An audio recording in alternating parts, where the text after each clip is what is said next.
How's it going, everybody?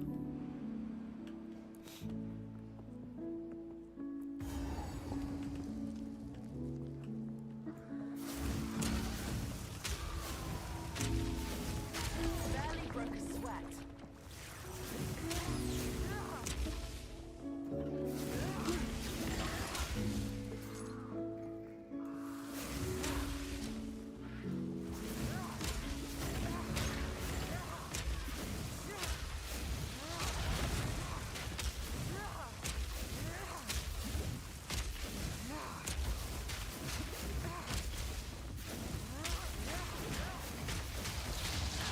Oh, that did not work right there. Okay. I didn't know if you could just stand next to them and do a low mana trigger like this. I was curious how much damage this would do. But obviously doing that when they are magma barriering, not smart. So I'm curious if this is good single target DPS or not when you're Oom. I get up to 4 stacks. One of the things I'm testing right now. We got plenty of dead maps to test.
Barely broke a sweat.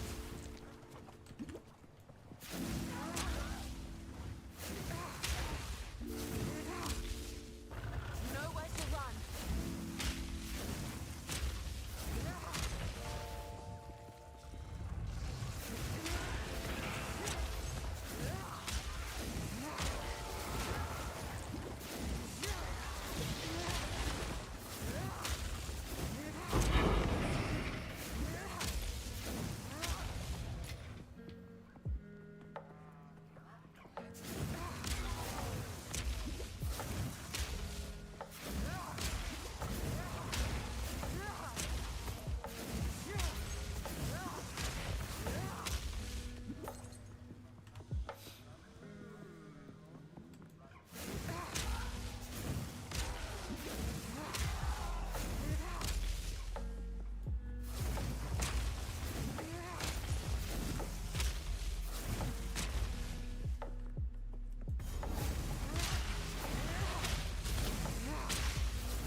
Too weak, too slow.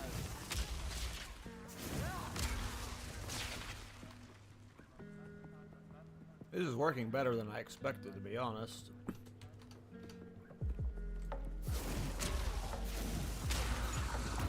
Like, I knew I could get the explosions big, but I didn't think it'd do this well versus rares. But it seems to be pretty okay. I doubt I can boss with this. We'll have to try a boss later. I know I can't do, like, a boss with, like, max Waystone or Atlas passives.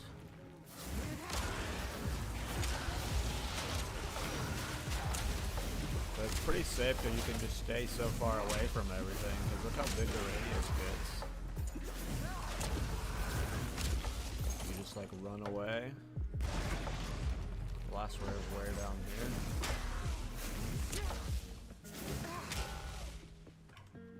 Oh, it's way the fuck down there, okay.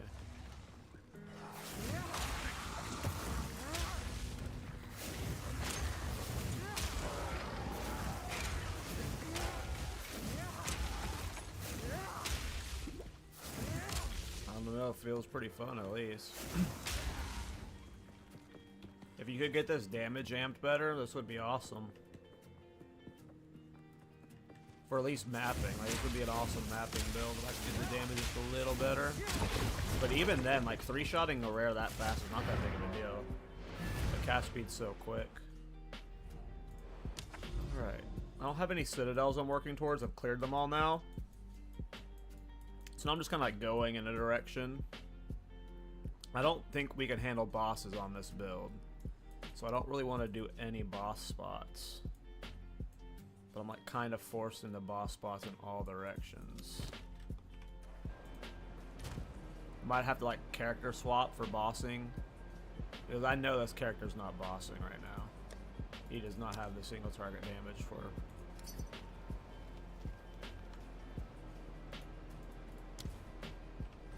He does not have the single target damage for bossing.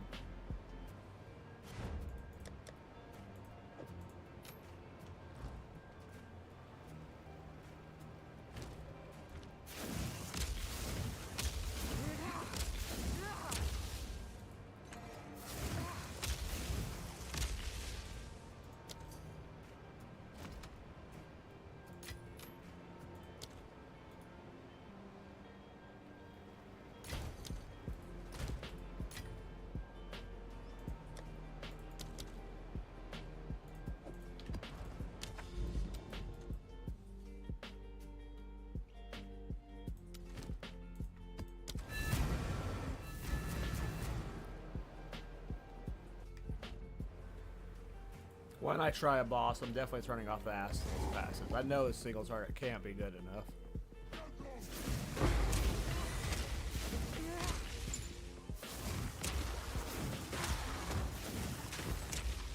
But maybe, I don't know.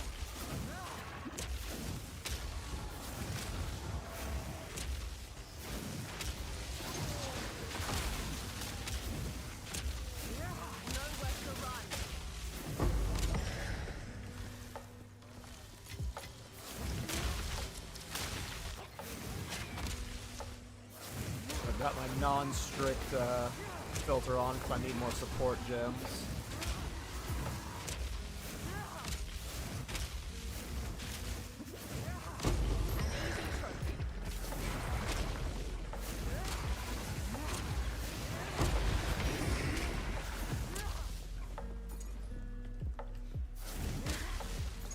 I mean, the AoE radius is awesome, like how big we can get it. That part's fun. Obviously, I've like overcommitted to probably area of effect. I could probably reduce this quite a bit and like amp my damage and be a little bit more efficient, but it's cool when it's this big. I had it slightly bigger before, but I had to give up some jewel sockets for mana regen stuff. I had like 2 more jewel nodes that I had to drop just because mana was such a problem. So I might be able to go back to that now that I've changed some other stuff. Yeah, I am res cap, except for chaos. I have 0 chaos res. Who cares about chaos? Just dodge it.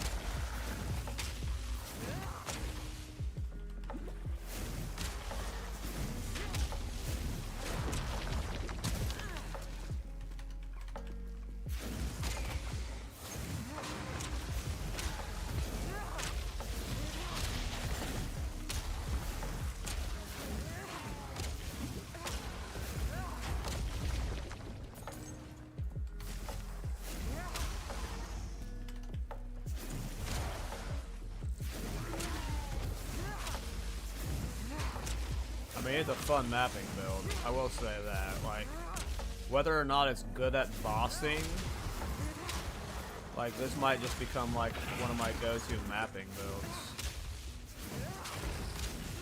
We'll have to see how it does versus Breach. Ooh. Yeah, that's the problem right there.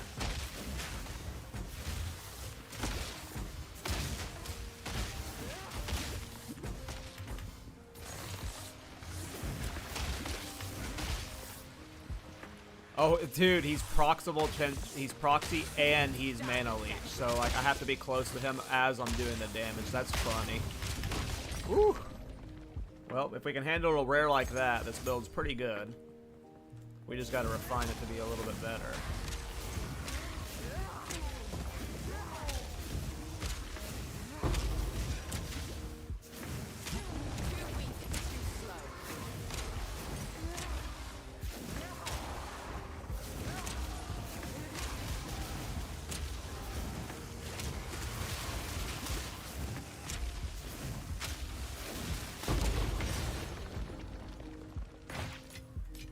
Don't mind if I do.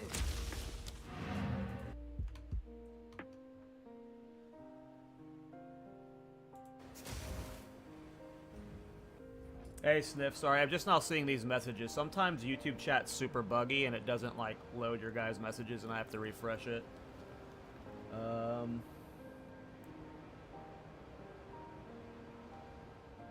you have a specific idea behind the build or just something with Flameblast? I don't know why I made this build this morning. I was messing with other stuff and then I was like, I forget what I was doing. Oh, I had a bunch of area effect stuff on another skill. And I wanted to, and it got the skill pretty big, and I wanted to see how big I could get Flameblast. And then I put, oh, I know what I did. I got this helmet this morning. And I saw it increased area effect by 20%. And I tried it on another ability, and it was like, oh, that's kind of cool.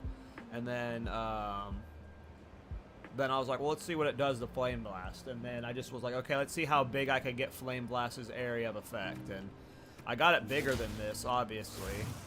Like, I had these jewel nodes here, and then they both had 10% more in them. But yeah, it just started with, I got this helmet, and I was like, oh, I didn't know there was a helmet that had 10% or area of effect increase on it. And then, yeah, and then it just snowballed from there.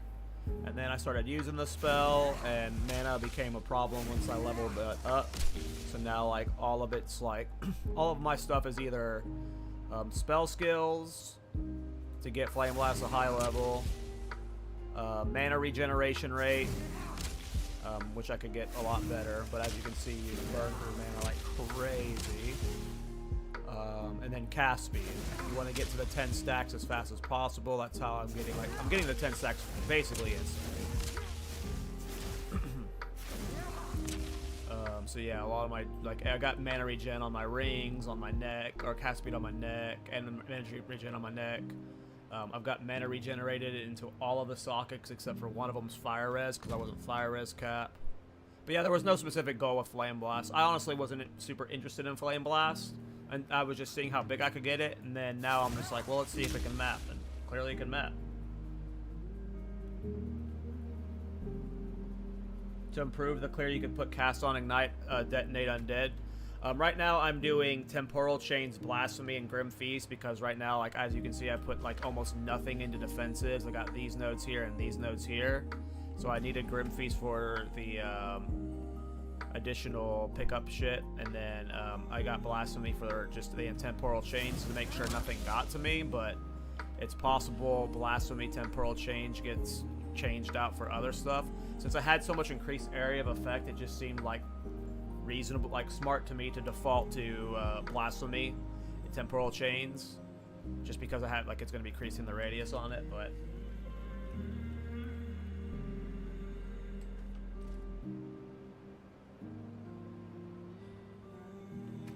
possible cast on ignite, I'm not sure though. I've never been happy with anything ignite based. If anything, I feel like I would swap this out for the res one, but I feel like I need to, like, get some of these nodes here. I just don't know what to drop yet. It'd probably be, like, this area here, which means I would go down some cast speed and area of effect. Let me see how small the radius gets without those two jewels.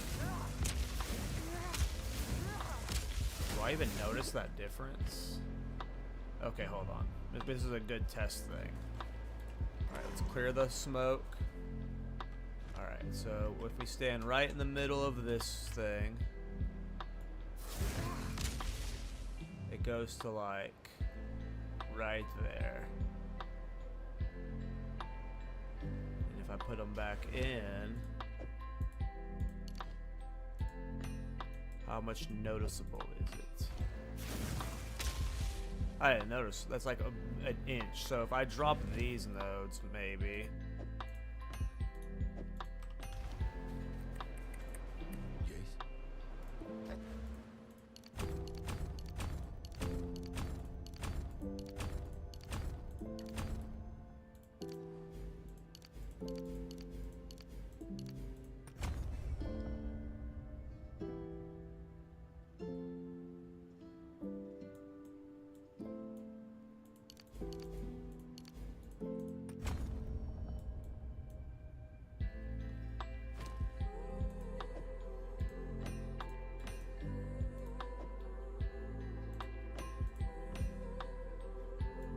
Alright. What does this look like? I mean, that is a little bit smaller. I do notice it's slightly smaller, but it's so slightly smaller that I don't think it's going to matter. Did I clear that savannah? I did. Alright, let's move on to a willow. Let's see how it feels now with those new damage talents. Time is of the essence. What is it? Okay.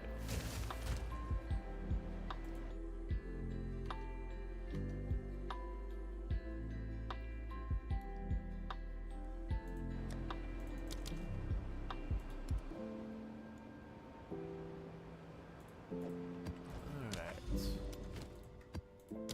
See how this feels.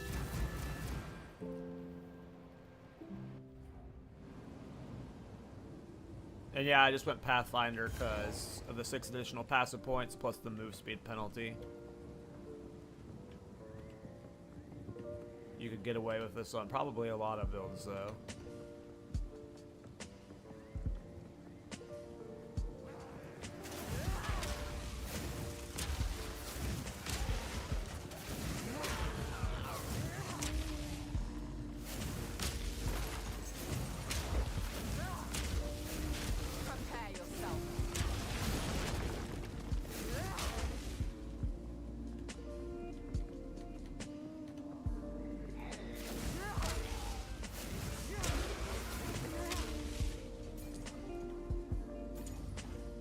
Might as well get full Grim Feast stacks just so I'm as safe as possible.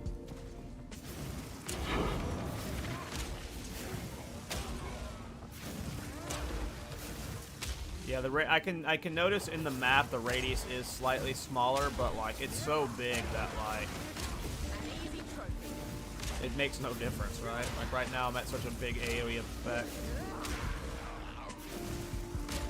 Let me see how important this is.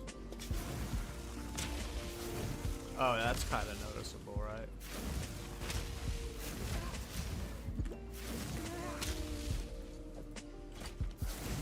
Yeah. You could not use that helmet, have slightly smaller AoE and better defenses. Like maybe you swap the helmet out for blue flame gloves and you freeze everything. If you don't care about the area of effect, you do a slightly lower area of effect. But I'm used, like maybe it's just like I used the helmet for this build because I haven't used the helmet yet.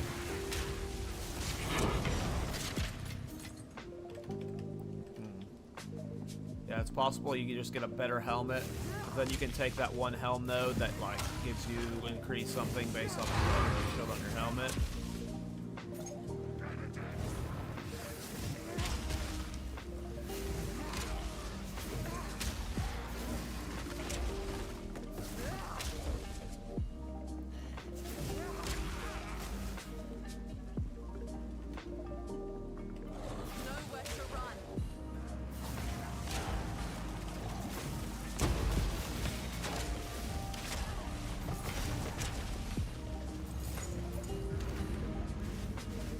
I mean, this is definitely a really good mapping build. I imagine its damage is garbanzo beans on a boss, considering that I'm not one-shotting rares. It probably can kill bosses, it's just gonna be a long fight.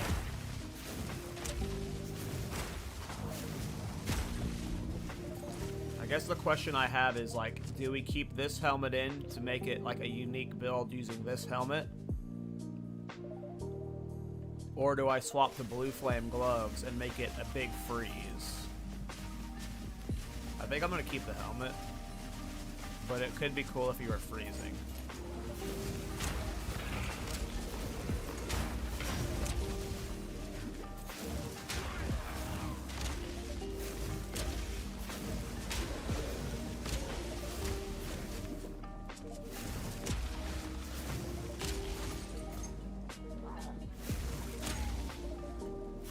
I guess you don't need the freeze with temporal chains.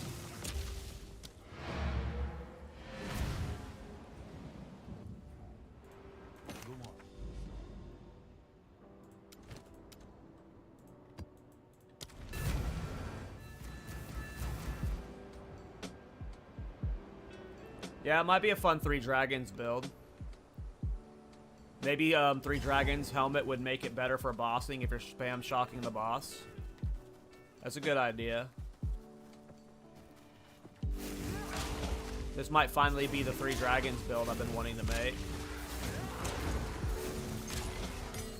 Sacrifice the 20% area of effect, which again I really do like, but it does seem overkill.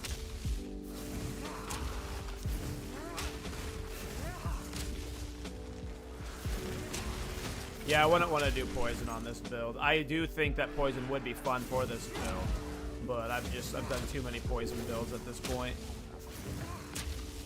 And I am doing another poison build soon. I have the materials to spawn Arbiter, and I'm going to be doing an uncapped Demon Flame Poison Arctic Armor Reflect build. And I'm going to try and one-shot Arbiter with a Poison Arctic Armor Reflect. So, while I could do poison with this build, since I already have, I think the build I'm doing after this one is going to be that Arctic Armor poison build, so I'm gonna just do, I don't want to do 2 back-to-back poison builds. This feels really good for mapping, like. I need to check versus bosses. Flameblast plus Original Sin ring. I don't know what Original Sin does. I'm just using 2 cast speed mana regen rings to fix my mana problems and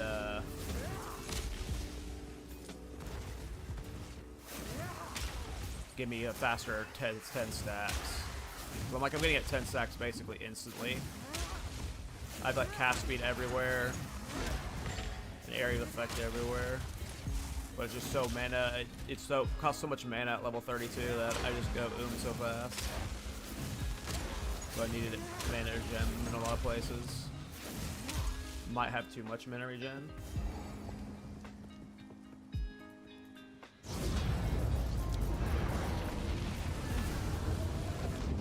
See if I have my 3 dragons still.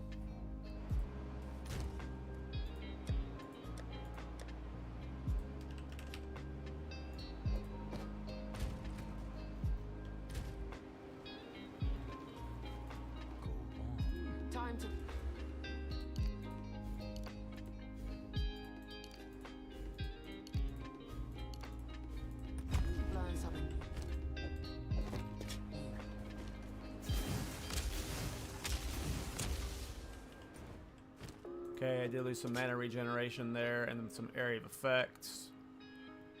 But now I'm over my elemental res cap, so if I do end up swapping to 3 dragons, I can change my reses up a bit, at least. Okay, let's see what... Let's try a boss. Let me get rid of all my boss Atlas passives for that, though.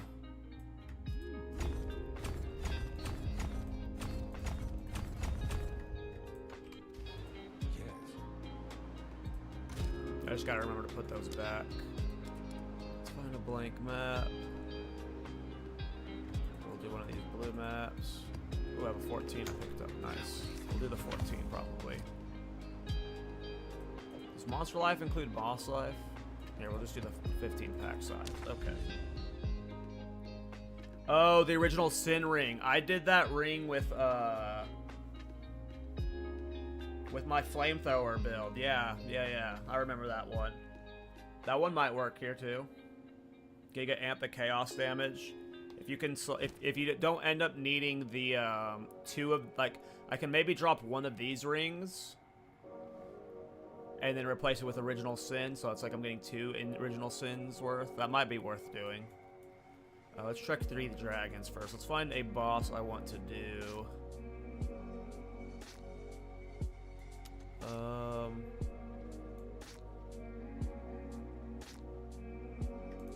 Let's do this fortress. I don't remember which boss fortress it is, but... Alright, so now we are using 3 dragons, and we are shocking. Slightly smaller area, still covering the whole fucking screen, though, so we are good. Oh, boys, this might be it. Did we finally find a viable 3 dragons build?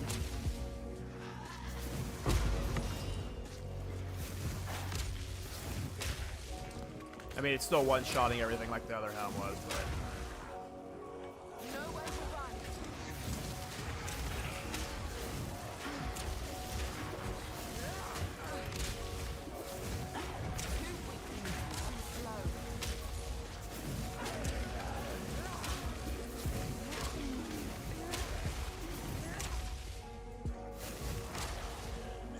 Oh, this boss is fucking Babala. Ugh, of course I'm fighting Babala. Alright, let's see how Babala goes. This is a no Atlas passive, no Waystone boosted boss fight. See how it goes. Okay, this is better than I expected. It's definitely not ideal. But it's like better than I expected. I'm sure I can amp this damage in some ways. By changing jewels out. Oh, I'm dead. Okay, yeah, this is... No, never mind. This is more what I expected from this kind of build for a boss fight. Yeah. This is more what I expected.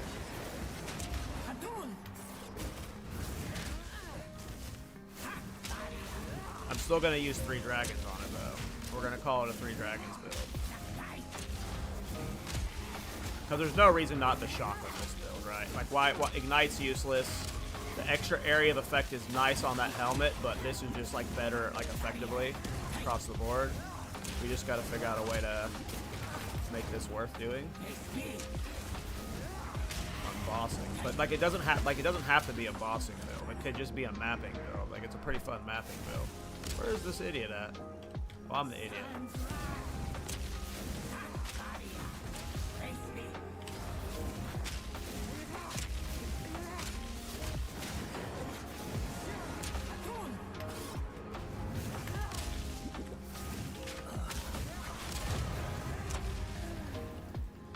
Well, definitely not the best bossing build, but I think it is definitely a 3 dragons build. Because we don't need the area of effect.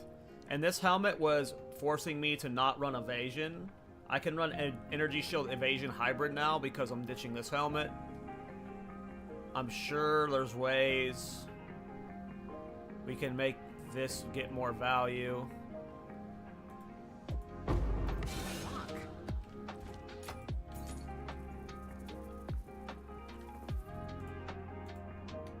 But yeah, might be a 3 dragons build.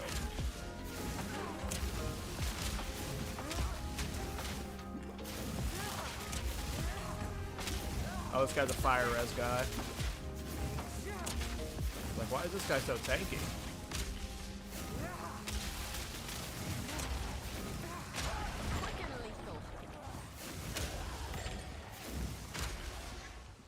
And yeah, I'm sure I could change some of these area of effect jewels. Really, my tree is like kind of like... I was really just trying to maximize area of effect for a while just to get comically big explosions. So like, I've gone like... Again, like I said, I had these jewels at one point that I just dropped. I've got a lot of area effect investment right now, and it's possible that I just need to drop a lot of the area of effect stuff.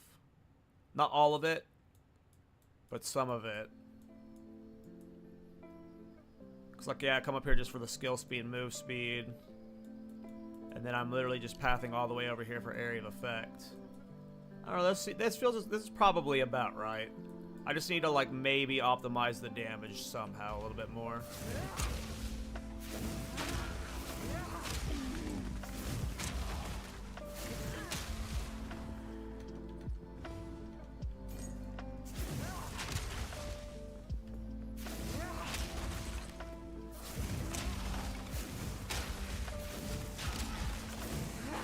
Like, this portion feels correct. Bossing or mapping is fun. You just walk through and you just...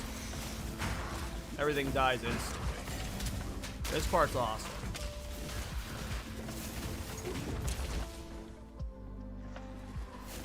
How do I make it better at bossing? If we can make it better at bossing without sacrificing all of this area of effect, it's build working. I mean, I think it's already build working. This is already like a fun mapping build. Look how big the area is.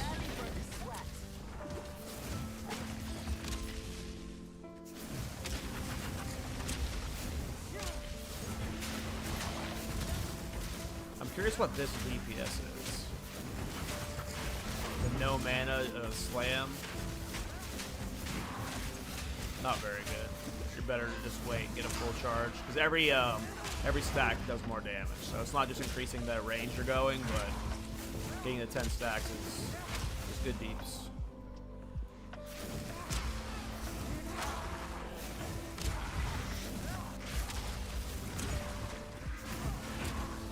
Also could be more optimization from my support gem. Right now I'm using mobility, controlled destruction, magnified effect, arcane tempo, and inspiration.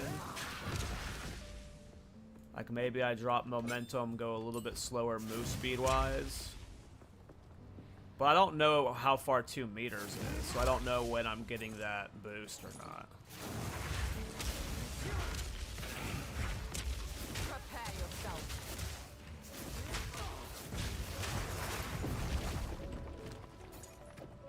So I don't know if momentum...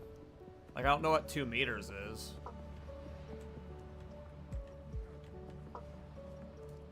Hey, nice, Joel. Yeah, I love that build, dude. Yeah, I had to invest a lot into mana regeneration and life cost. Mana cost converted to life cost in jewels.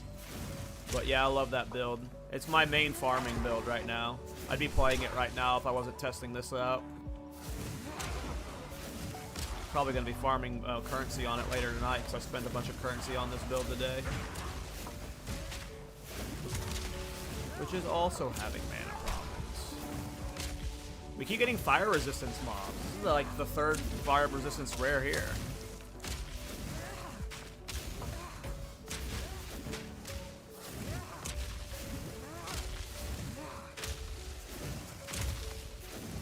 At least you're like giga safe with this build, with the radius.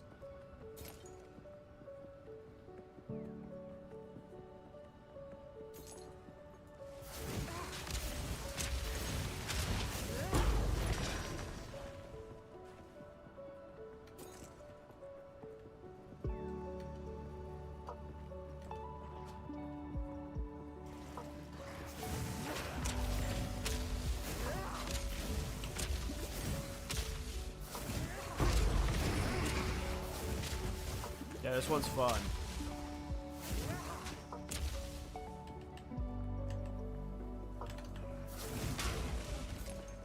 Out of my way. I feel like it might be video worthy. We'll see. Oh, I'm dead. Oh, got away.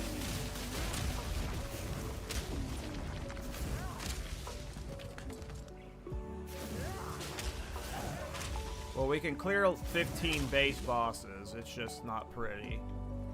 But like I thought, there's no way I was doing a boss with Atlas modifiers.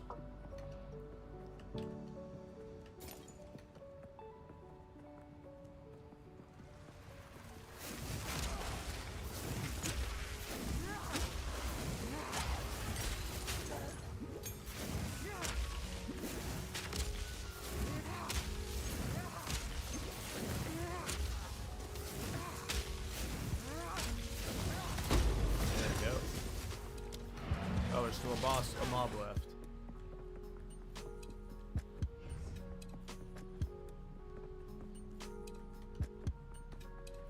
Yeah, I'm curious how it is as a leveling build. I've got one more build planned at least after this Flameblast build, but like I'm starting to run out of builds I want to try. And when I run out of builds I want to try, I'm going to start learning solo self-found. And is that proxy? I was like, why aren't you taking damage, fool?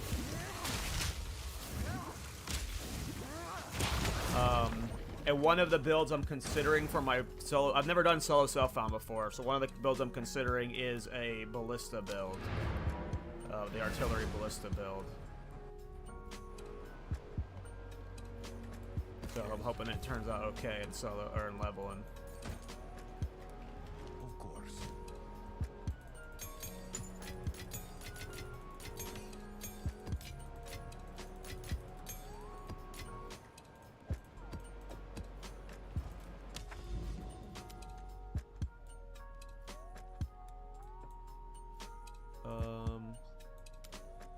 Where should I clear to?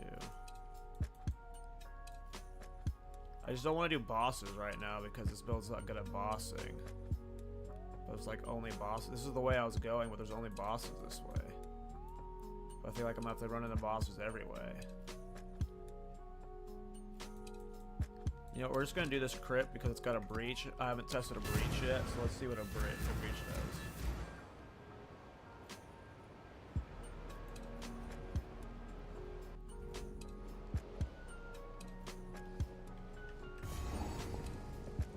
Yeah, I haven't done any astral builds yet.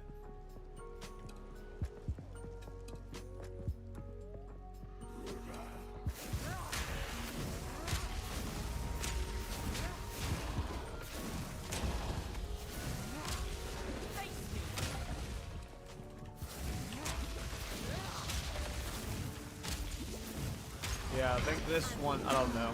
This one's fun, but it's just like, it's just barely not good enough.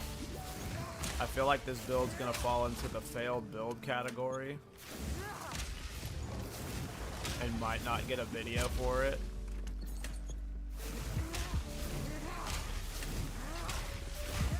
Because I just don't see me being able to make it boss well without like... for it to boss well, I'm gonna have to add on like a bunch of different spells and stuff. Or like, make it not less fun for mathing. Because right now I like how big the AoE is, and I don't want to get rid of that. The whole reason I'm having fun with it is because it's a big ass explosion. And I'm like just not stopping. Like I don't stop my movement. I'm just like gliding through the map. Elemental resistance aura. These bastards with their auras.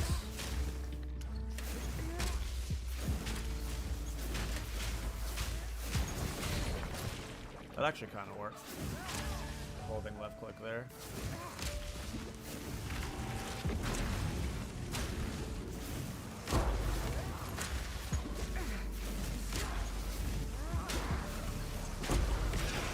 Oh right, that's why that other helmet was nice, because it made me stun immune, so I was never going to get stunned. That's why I was kind of hyped about that helmet in Flameblast builds. I forgot that it had that stun immune thing.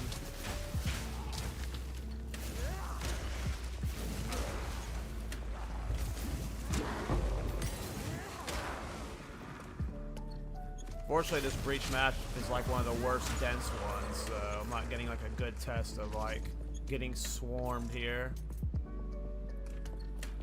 Yeah, I forgot that part of the reason I was using this helm is because I think Unwavering Stance gives you stun immunity, but you just can't dodge anymore. And I was like, oh, okay, that'll be cool with Flame Blast. I wasn't just using that for the area of effect. So that was another positive for not using 3 dragons. Like the shock's cool for 3 dragons, but I don't think it's doing anything with like how I'm currently built.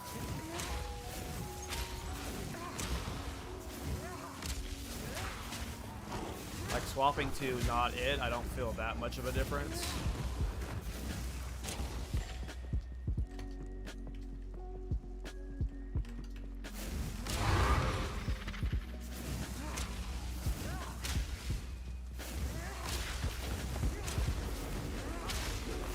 Like, I feel like if I use 3 dragons with this build, and I'm like, it's a 3 dragons build. It's really not. 3 dragons is not transforming this build to a completely different level. Like, if it was maybe I can get it to that point by investing into, like, shock stuff. But as, like, I don't feel the difference swapping between the two. I like to see a video for this build. That would be cool. It's possible. Like, it feels good mapping. These are Waystone 15s, like... Alright, let's try 3 dragons on the boss. I don't think this is gonna go well. It moves. And I think on this fight, I would swap to Flame Aura.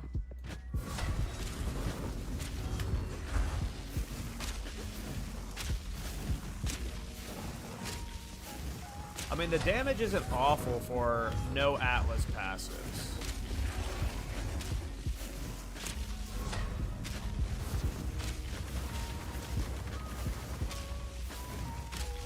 It's not great, but like, I don't know. I think I've gotten too used. Like if I wasn't in a world where I'm used to one-shotting all bosses, like this is only like what, a 30-second fight, maybe 45 seconds. So that's like not an awful fight length for like what you would expect Endgame to be. Now I'm out of mana flask though, so that does hurt. Well, like, I am shocking him a lot, so that is obviously helping with the single target.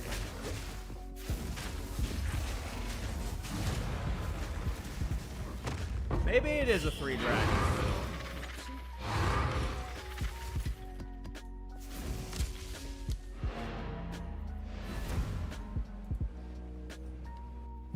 Not sure yet.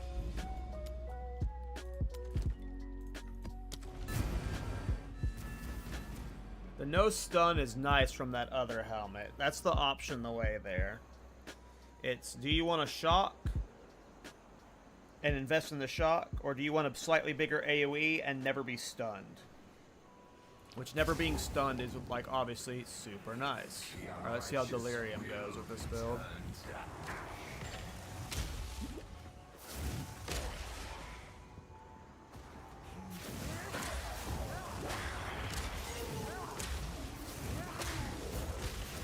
I mean, it just... Ooh. Walk into a rare.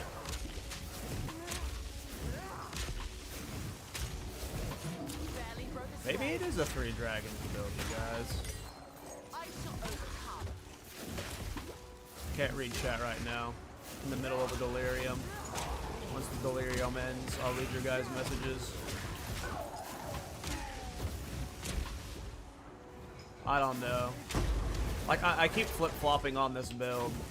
Like, the fact that it's doing this well, like, obviously this is a baby Waystone, right? It's like a 15 with no modifiers. Not a baby Waystone, it's a 15, right? It's still a red map. But the fact that it's handling Delirium this well, I don't know. If I can optimize the single target damage just a little bit better, we can call it a 3 Dragons Flameblast Pathfinder. And that's a fun build. And it's super safe because your range is just so far away. Like, I did not have to get close to that rare at all. Like, I can just stay so far away from everything.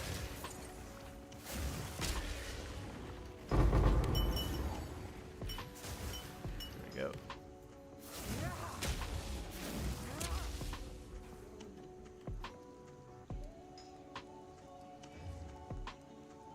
Every time I've tried Ignite, Billy, it never works. Ignite just... it doesn't scale well at all.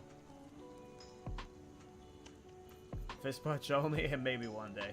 What supports do you have in it? Right now I'm using mobility for the extra move speed, so I basically have no move speed penalty when I'm in it. Controlled destruction for more damage from hits. More area of effect with magnified effect. More cast speed with arcane tempo, and less cost with inspiration. Oh, and yeah, Ignite wouldn't work with the 3 dragons. It would. We could do an Ignite version of Flameblast potentially, but then it wouldn't be a 3 dragons. And right now, alright, let's see how this idiot goes. Fire resistant, of course. Well, okay, we're still doing okay damage despite her being fire resistant.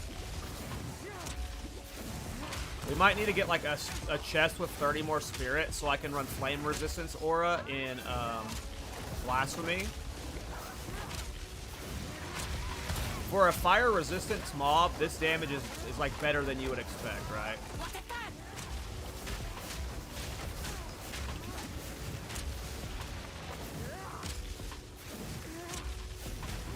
And these are like real boss fights. So, like the game's more fun when you're playing it like this. I get to see the fight. I'm gonna die. I'm gonna die having fun though. Out of mana flask now, yeah. I just, like, you get the damage obviously goes down lower whenever you run out of mana. You want to wait till you get 10 stacks. There's got to be some way I can optimize the boss fights without neutering the area of effect. I really like the area of effect size. Like, the fact that I'm hitting the boss from all the way over here is fucking awesome. I don't want to change that. Like, look what I'm doing. Like, from over here. Oh, I'm dead.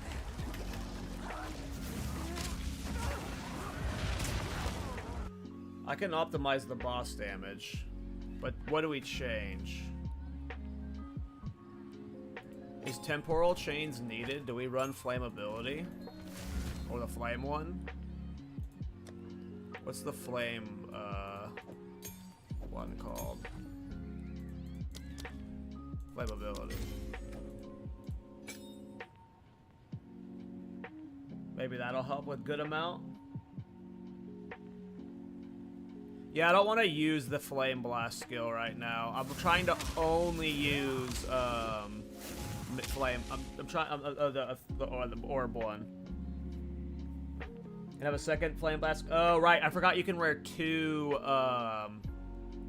support gems. You're right. So I'd have a second Flameblast for single target. So. Well, the problem is you need arcane tempo and inspiration in both of them. So no matter what, you'd be jewel swapping, so that would be annoying. Like, you would need these two in both of them. Like, you could, like, give up some of these in the single target version, but you need both of these. Like, they make a big difference for getting to the max stacks. The best stacks is, like, where all the DPS is coming from. You want to get to 10, like, ASAP. Let me look at my passive tree real quick. It might be a situation where I just have to give up a few jewel nodes, because I'm, like, really going, like, give up, like, this jewel node. But what would I amp damage with?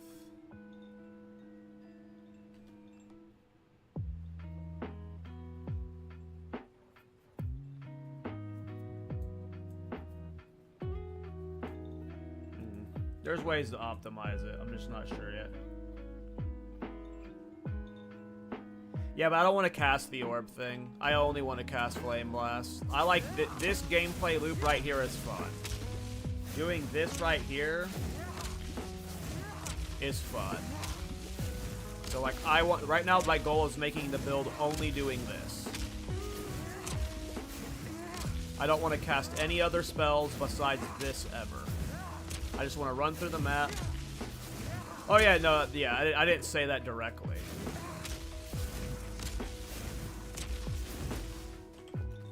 What's causing me to randomly lose life?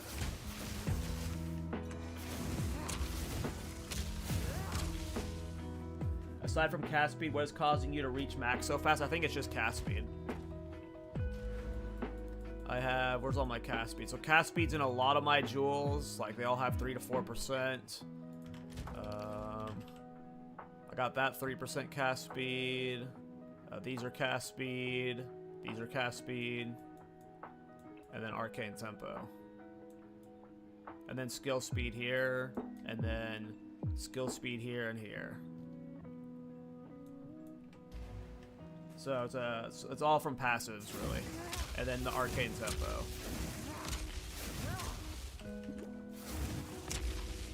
Alright, let's keep going. Oh, where was I? Oh, right, some. Let's just continue on the path we were on.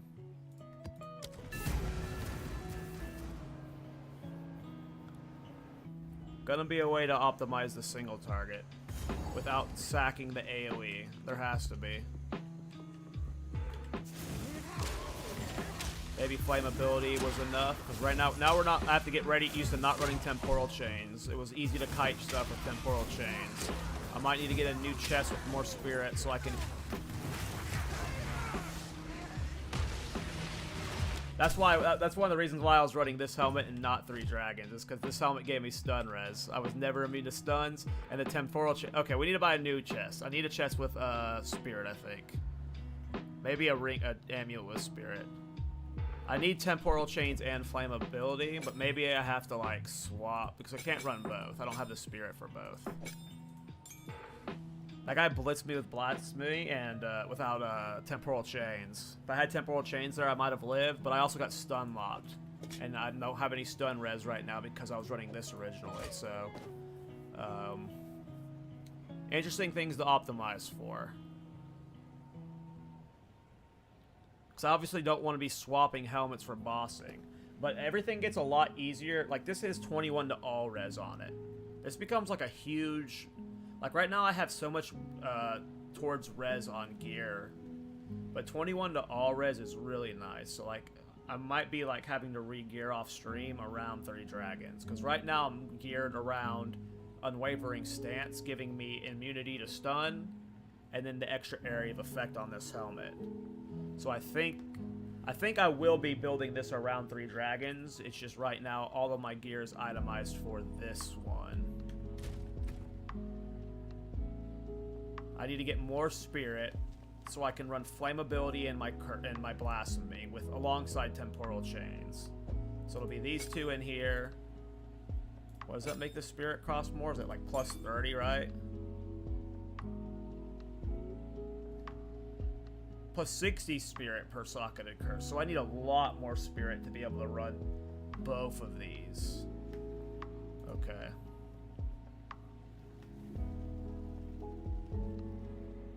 I wonder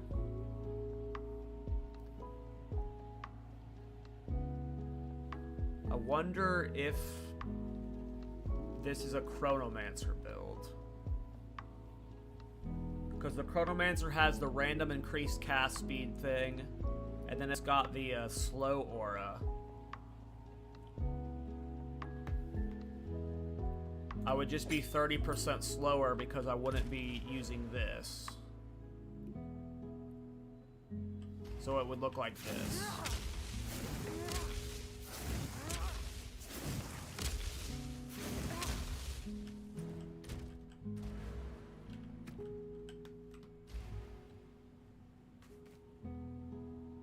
Can get a spirit corrupted 3 dragons? Possibly. Depends on how expensive those are. I'm pretty broke right now after all the builds I've been making. How much currency am I down to?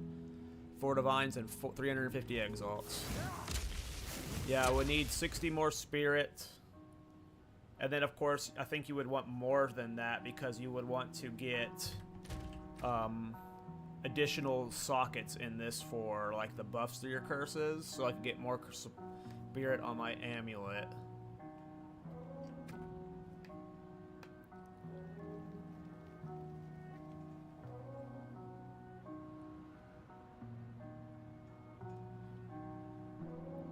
It depends on how much of a damage loss I get from not using this focus. Like, this isn't even a good focus, but this focus is 32% cast speed and 39% spell damage, as well as 2 spell skills. So, yeah, like, taking this focus off is, like, a significant DPS loss just from this focus alone. So, it's hard to give up the focus. Like, the wand focus combo is, like, a lot of cast speed. 31% on that and 32% on that. Plus, you got all the spell skills. That'd be hard to give up.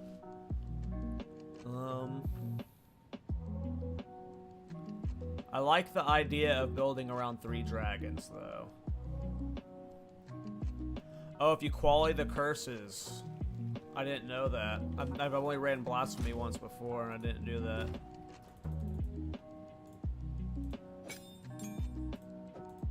Let me see if that helps.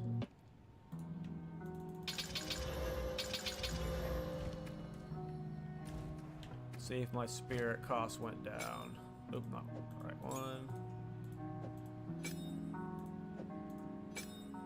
Oh, it did, yeah. I got 6 leftover spirit now. Okay. That'll help. Yeah, so we'll probably get a new chest with spirit at the minimum. And it's possible this will get swapped over to Chronomancer. But I really like Pathfinder. The 6 extra skill points, the extra flask charges, and them running assault feels so good. But it's not required.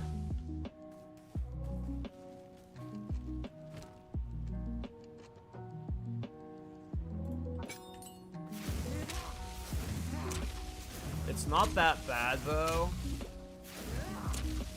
without any extra mobility. Like, I'm really not slowing down that much. Like, obviously I want to go fastest I can. Like, this is what it would feel like with mobility socketed on a Chronomancer.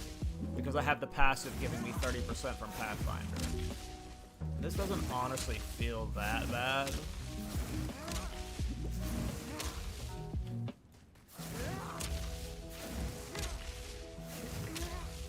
So maybe Chronomancer will be the play. I don't have a Chronomancer build on my channel yet. All my Chronomancer builds ended up falling flat. Like, obviously Pathfinder feels good. I'm not giving up on it yet, but just things to think about.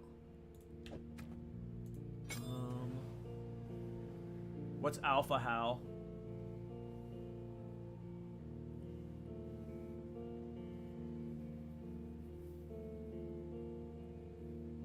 Yeah, I think later, like, I don't like shopping on stream because it takes so long to, like, talk to people and buy stuff, but off a stream, I'm probably going to try and get a set built around 3 dragons. Because right now I just have no stun resistance because I was using this helmet. So I'm just going to keep getting stunned and dying.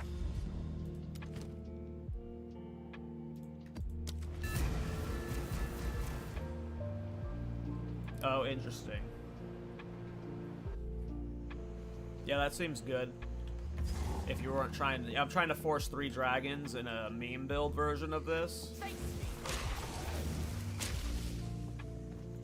But that does sound better.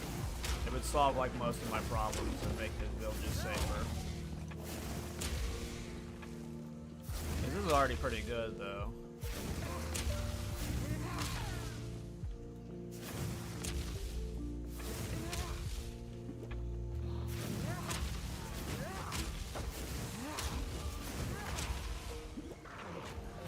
I just gotta fix the damage.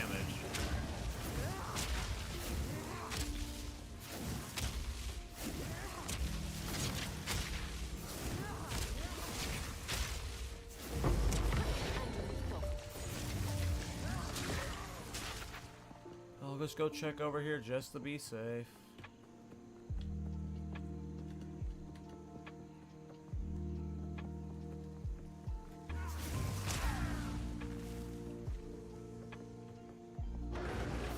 Hey Nerfus, thanks for stopping by the stream, my guy.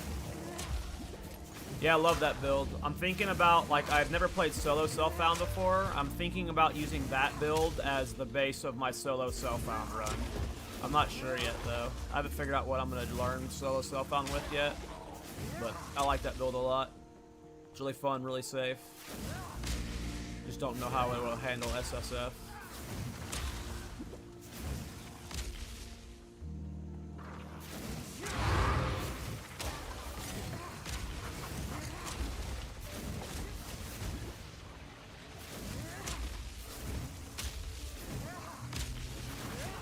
Yeah, if I can just clean up this damage just a bit. Because it's already a good mapping build, like, until we get to, like, the tough rares. But if I could just make it a little bit better DPS, we got ourselves a reasonably fun build. The AoE's fun, the filling up this bar fast is fun. Just need to clean up the damage just a little. Like, look at, well, when you're running through these parts and you just instantly explode the entire screen of, like, white mobs, that's super satisfying. I don't think this will ever be like a Citadel bossing build, but if you, like, had a bunch of maps that weren't Citadels on it with Breach, and you're just like, oh, I wanted a brain off build that I can just walk through maps and one-shot all of the mobs, this might be good for that.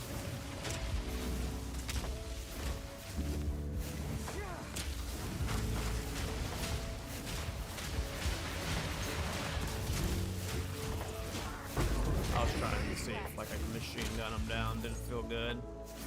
Felt too risky.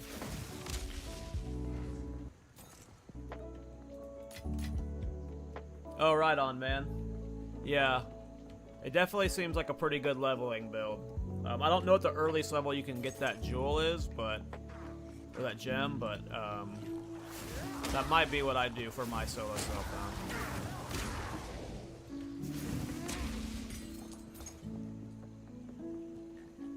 It's either that or Bone Storm right now. The Bone Storm requires some specific uniques that might be hard to get SF.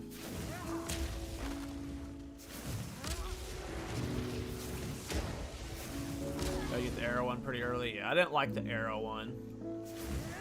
That's the one I tried first. I tried building around that one first, and it did not feel good. Ooh, lizard scales, nice. That's quite nice.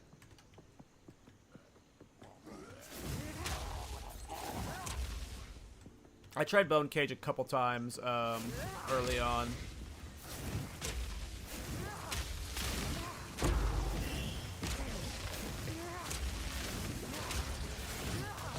And that one Chaos one too.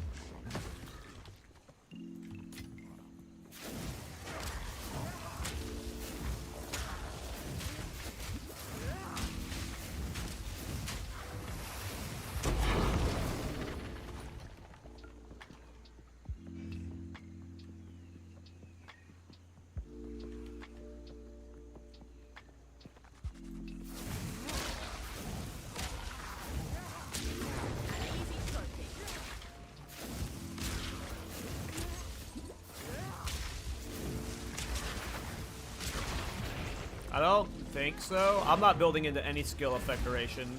I'm only building into cast speed or skill speed right now.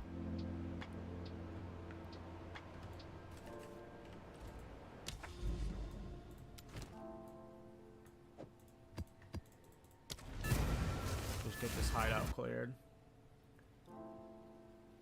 Right now I'm just clearing in a random direction trying to find more citadels. Oh, I got a really laggy map.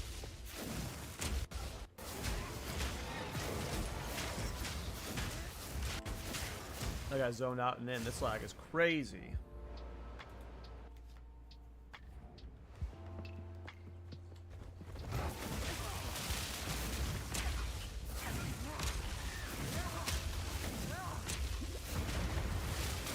I think I might rebuild this on my Chronomancer. I'm not sure though. Because if I can't solve single target DPS, I might as well make it a fun build. More fun build. It's not bad on Pathfinder. It's clearly good on Pathfinder and fun. I feel like the extra slow res aura. Oh, I'm dead. I got shoved around there too much. Those were some beefy ass mobs. They were not taking damage from me. I gotta fix the single target damage on this build. Maybe a Titan would help a lot with all the small passive nodes buffs.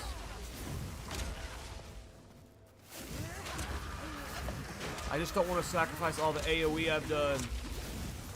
I have to sacrifice some stuff though for my survivability though if this is going to become a real build. It is very squishy. But if I had Chronomancer with a double slow aura, nothing would touch me. So maybe Chronomancer solves a lot of my defensive problems. They'd be giga slowed if they were running at me right now if I was Chronomancer. Nothing would have ever touched me.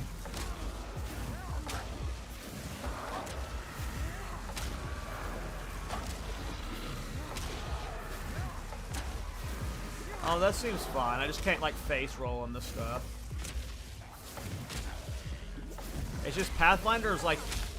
The only thing I'm benefiting from Pathfinder is, like, 8% skill speed, which is, like... Gets me to stacks faster. Oh, I didn't clear all the mobs.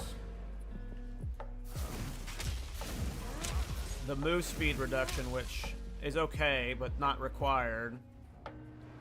And then the flask. The 6 skill points are okay, but you'd be losing out on like a jewel at most, I guess. Oh, oh, okay, there's a path this way. Cardo might solve my mana issues too. Yeah, so maybe like I rebuild this around Chrono. But I still think I want to use 3 dragons. I just gotta decide. It's gotta feel right, like I'm using 3 dragons and it's actually making a difference, and I'm not using it because it's 3 dragons. But yeah, I think we go Chrono. We get bigger auras.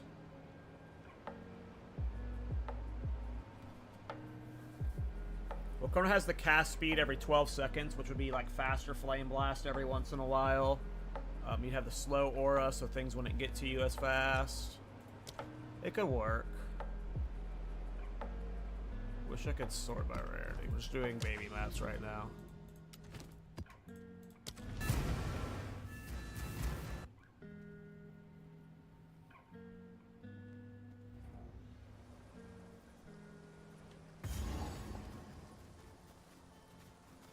So maybe I try to get on Chronomancer.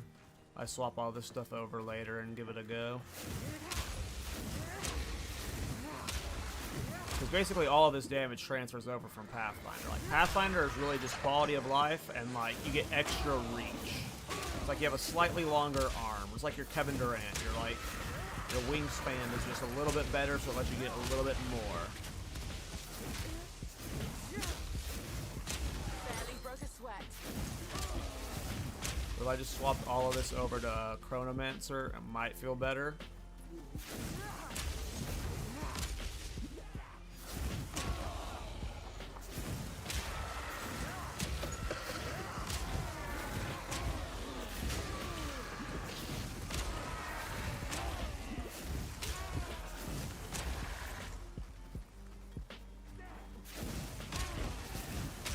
And the other thing is, like, would blue flame gloves be better?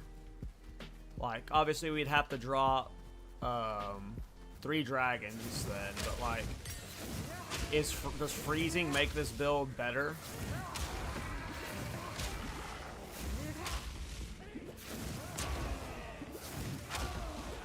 Probably not.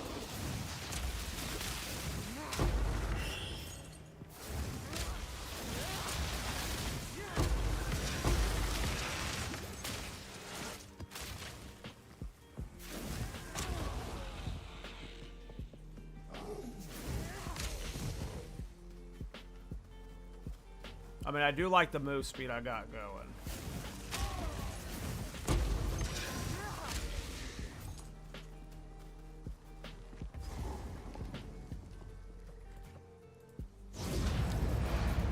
Alright, let's get some breaches in our path. I want to try a few breaches.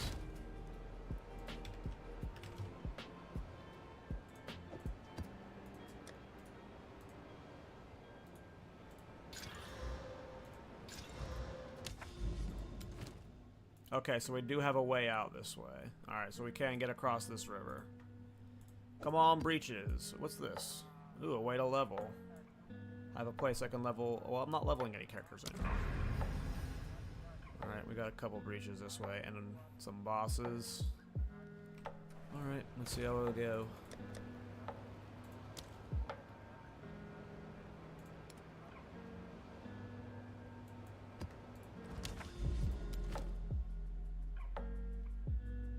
Oh, that's burning ground. I don't want to do burning ground.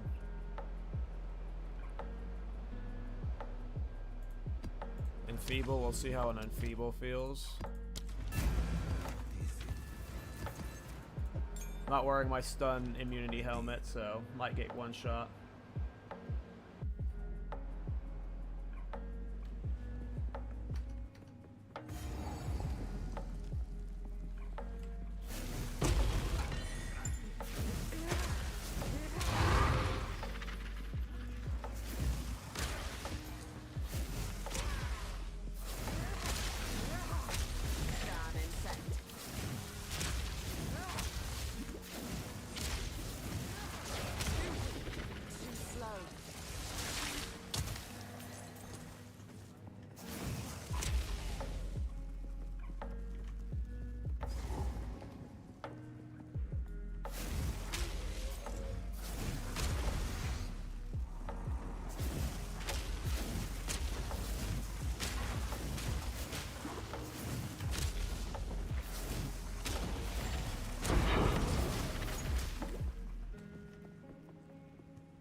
Probably need to get better rings. Rings would be a one way I could fix my damage.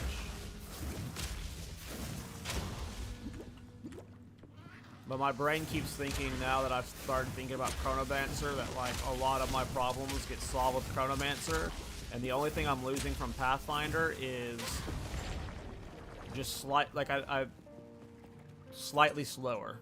You there, local, come here. Immune to fire damage? What? What do you mean? I'm never against treasure.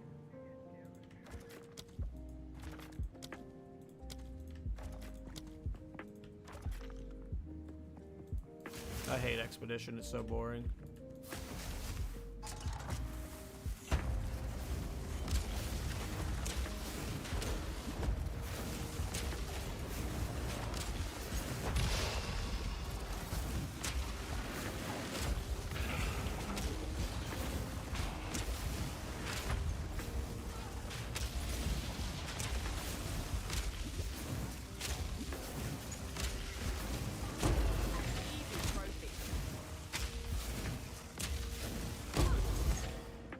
It's pretty safe, at least. I think maybe Evasion Energy Shield Hybrid would be better, but not sure. How is he doing this? Movie magic. I'm not actually playing. Elon Musk is playing my account right now. And he is a god gamer. He can do anything.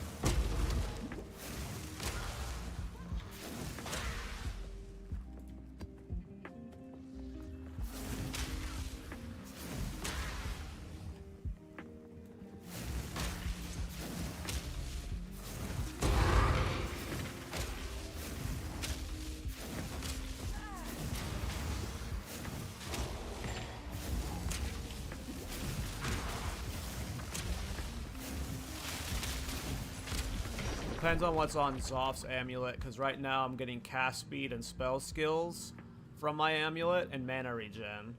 Like all three of those are pretty nice. I don't know what Zoph's amulet does, but right now my amulet is pretty helpful. I was trolling you. I'm in the middle of a map. I'll walk through the build in a moment. Oh, did I just walk into a surround? Yeah. Enemies in presence have fire exposure. I'd have to test it. 3 spell skills is a lot of damage lost right now for me.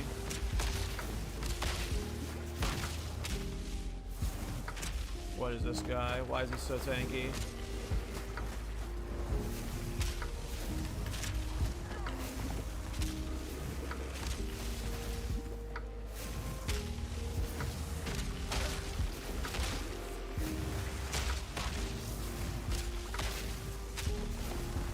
Oh, I'm dumb and walked back into that chaos bomb. What do I gotta do to fix my single target? That damage is just way too slow. I'm kind of glad I died because I want to redo that map. What do I gotta do to fix my chaos my damage?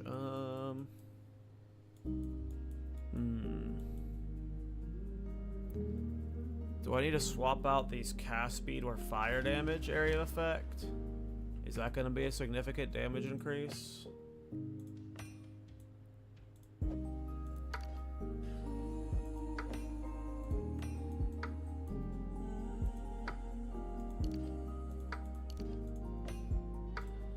Couple hundred there.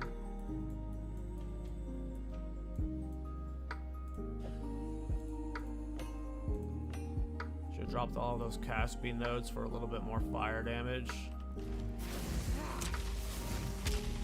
It is slightly slower, but it's not. Like this saying it went up like 200 in damage. That's 200 in damage. I think it's per stack. So that ends up being like 2,000 damage total or whatever. So it's a lot. But yeah, I'm just building. I'm only building around the skill Flameblast right now, and I've just like giga stacked attack speed and area of effect. There's nothing fancy going on here. Yeah, I think Titan might be great for this. The small passive, like, look how many small passives I've taken along the way that would just, like, get amped by this. All the mana regen ones would get amped by this. All the cast speed ones would be amped by this. Area of effect over here, cast speed over here. Mana cost on skills getting amped by the Titan. Like, I don't know if you could get all the way over here. You probably could, actually. Just, you have all the fire damage stuff by Titan you can snag. Could be a very good Titan build. Could be a very good Titan build. Need a drink.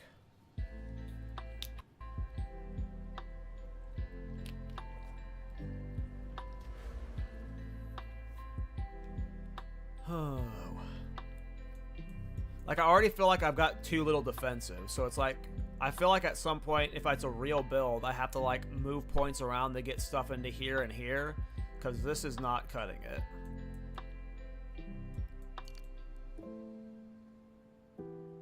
But, like, when I ditch Pathfinder, right, if I swap to either Chronomancer or Titan, all of these points aren't super impactful here. I'm only really getting some skill speed here, and that's it. So, like, this whole section is, like, being navigated, like, for nothing. So, like, swapping out of this, swapping off a Pathfinder, and starting here as a Chronomancer, like, just starting from the Chronomancer starting point, you get either a bunch more spell damage or cast speed initially. You're right by all the area of effect stuff. I would still get a majority of the jewels. And then even Titan has a better spot for this. Like, literally, Pathfinder, the only thing that's advantageous near its starting point is the 4% move speed here, and the skill speed here, which I'm sure is super nice, obviously. Like, this is super nice, but you have so much extra cast speed stuff near the start of Chronomancer. And then Titan would be getting the small passive bonuses, so that would make up for that, like, on its own, so... Pathfinder for only running Assault. Like, the major bonus of Pathfinder is running Assault. Because when you stack it with Mobility, you basically don't stop moving. That is the main reason I am Pathfinder, and since I'm looking at its starting spot and, like, realizing that I'm really only gaining this, which is good, and obviously the Pathfinder is giving me the 8% move skill speed here, so...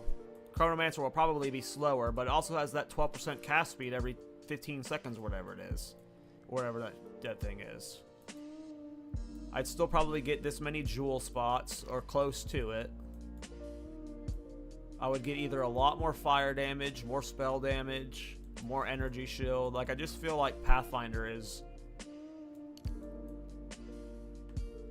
It's giving quality of life, but it's not worth it. Obviously the build's working, but I think it's Chrono or Titan I swap to. Yeah, Templar start would be good, or Druid would be a good starter area for this, probably.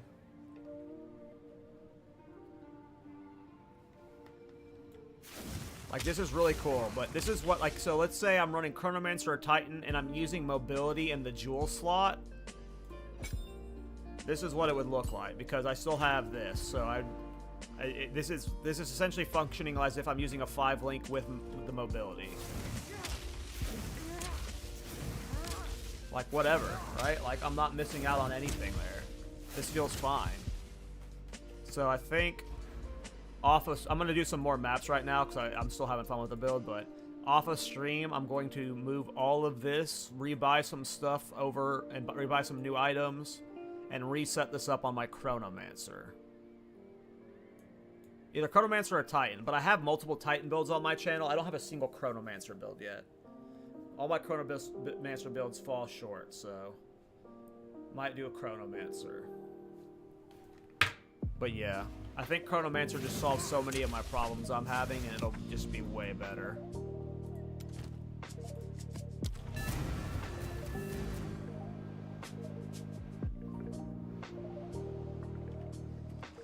Yeah, Chronomancer or Titan would reach this giga slow on your aura. You'd be super safe. You'd still be zooming through the map. Yeah. Chronomancer would have the time freeze, and that's probably what I would do, is go time freeze. I've been trying to make a Chronomancer work. I was really sad my shield charge Chronomancer didn't work, but it didn't work because of a bug. And then, yeah, based off the starting area for Chronomancer, I'll be able to get a lot more spell damage, and that should hopefully help me kill these rares easier. I think when I come back tomorrow or tonight with the Chronomancer version, it'll look and feel a lot better, and then we can maybe make a guide out of it. Still unsure on 3 dragons. We'll have to see what 3 dragons does for boss fight DPS.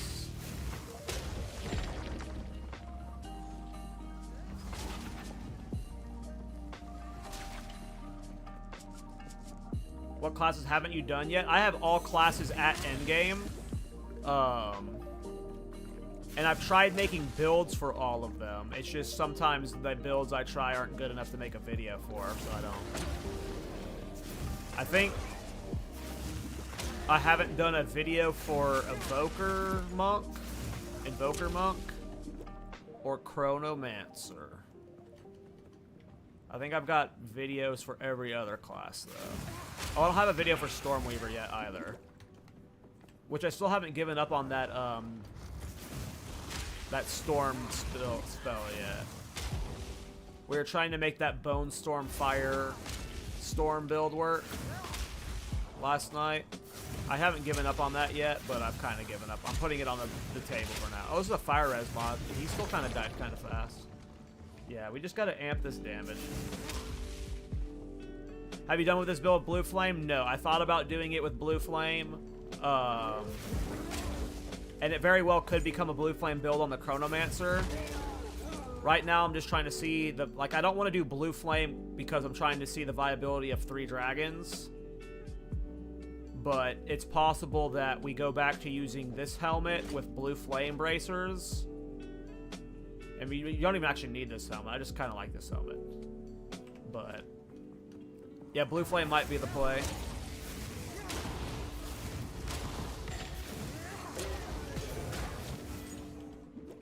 Because it just makes it extra safe. Because you're going to be freezing anything that doesn't survive, right?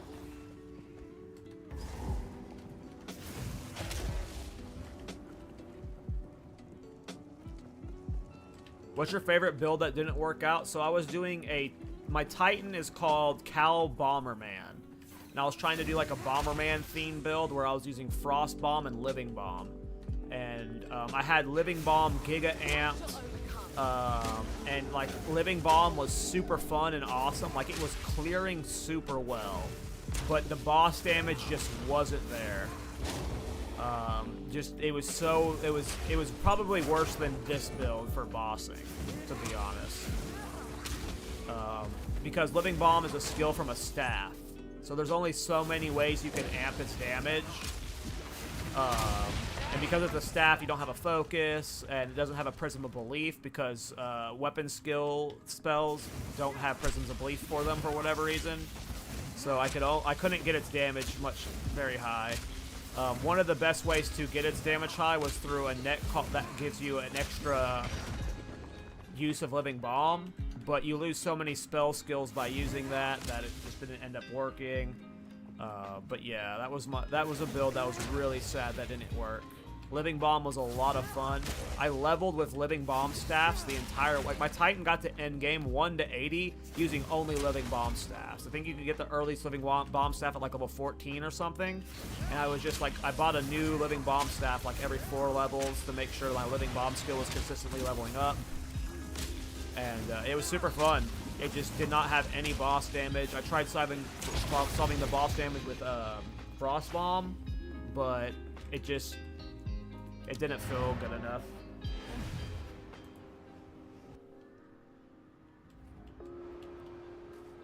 Which is kind of what the direction... Like, this build is in that question mark area of where will it be good enough yet.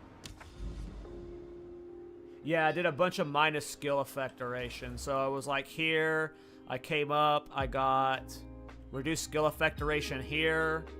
And then I pathed up this way, got a bunch of energy stilled stuff. There's 2 specific spots. It's this spot here, which is minus skill effect duration. And then there's this spot up here. Up here? Up here. Minus skill effect duration. And yeah, you would just have multiple living bombs on the target.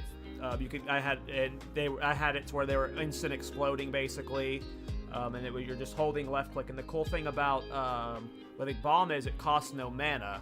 So during leveling, you're just able to spam it non-stop. And then at endgame, I was boosting its damage with Archmage, but it just wasn't enough.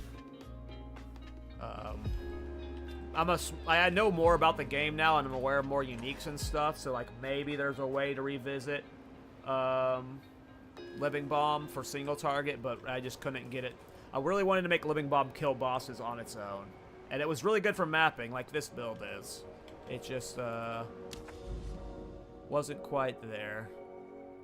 Alright, let's test this on a Breach Sulfuric Caverns boss.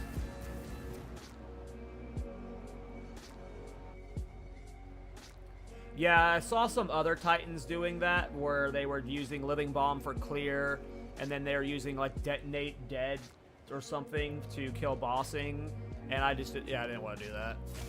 I was really trying to make Living Bomb, or, like, it was supposed to be, like, Bomberman themed, so I was just trying to use only those bombs, use bomb spells. And I gave up. Where's the Breach? It's close. Alright, let's see if I can survive a breach. Am I dead? Still dead.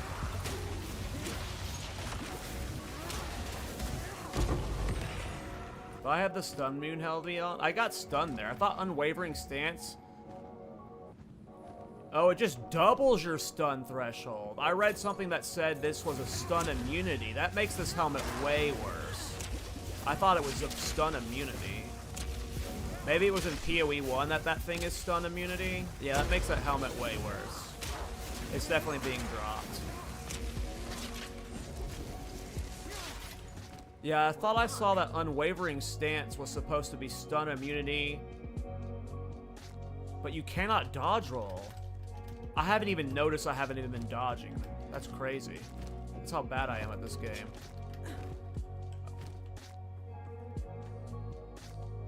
I thought it was stun immunity, huh? That's a PoE 1 thing? I guess I read the PoE 1 item when I read it online. Well, I don't think I'll be using this helmet then, because doubling stun threshold... Like, I was wanting to solve stun problems with this helmet, and the area of effect was a side effect bonus. But, yeah. So it's possible this becomes a blue flame... This is either a 3 dragons build, if we can make shock value worth it, or it becomes a blue flame build, and we freeze... Or it just becomes a, yeah, that's another, this is good with Titan. If you're running the Titan version of this build, potentially. If I decide to do this on Titan, I can weave that helmet back in.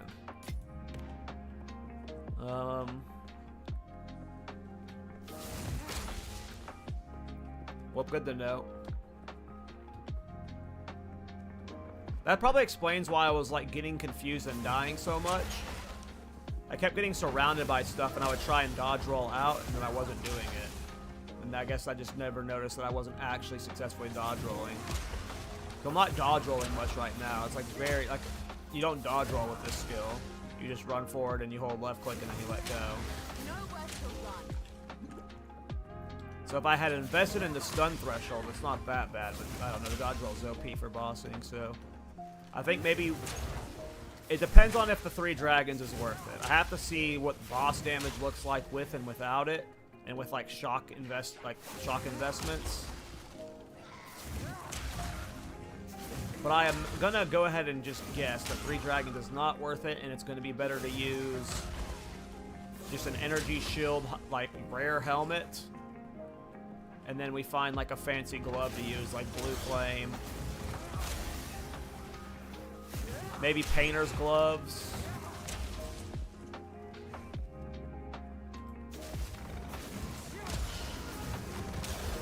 I think blue flame freezing would be cool.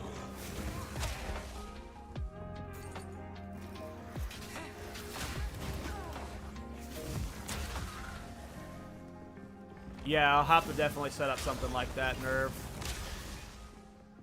Because getting a big time freeze out on bosses will make this build way more viable. Too slow.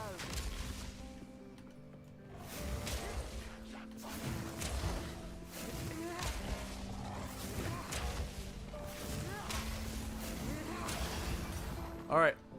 Let's see if we can handle a boss fight, you guys. This is a 15 with no boss modifiers.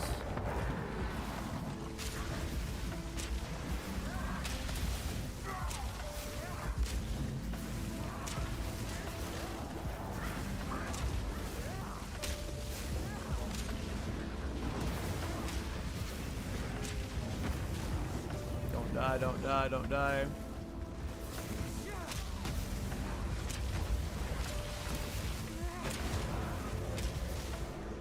I don't know, it's pretty good. With some modifications. Like, these are still Waystone 15s. Yeah, I'm not one-shotting the bosses and stuff, but like, this isn't that bad. This can be cleaned up.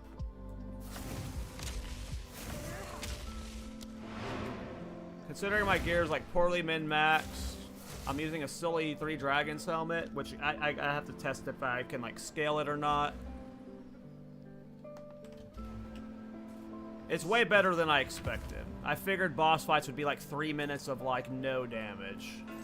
That was like a good showcase of this build, I think, of its potential at least.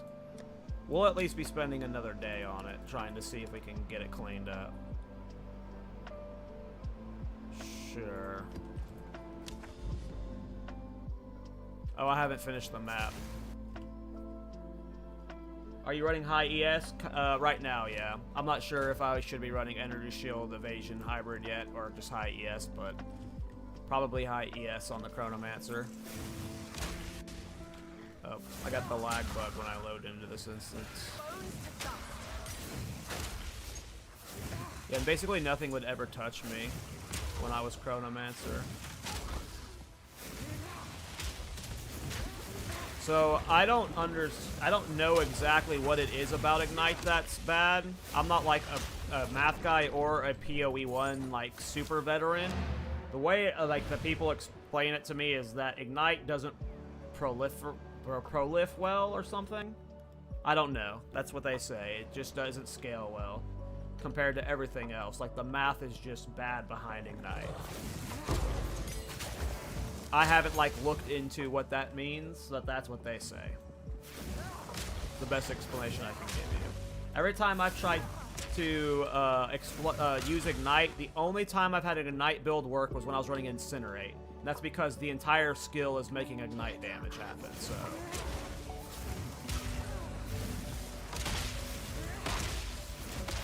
Which is another build I did on a Chronomancer that I didn't end up making a guide for.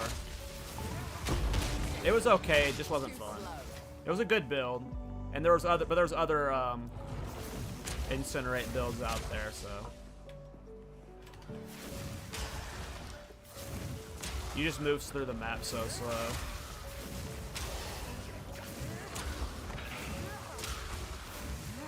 This build's like high movement speed. This build's like really fun. I just gotta fix its damage. Like it's clearing the entire screen. Like that's crazy. Don't mind if I do.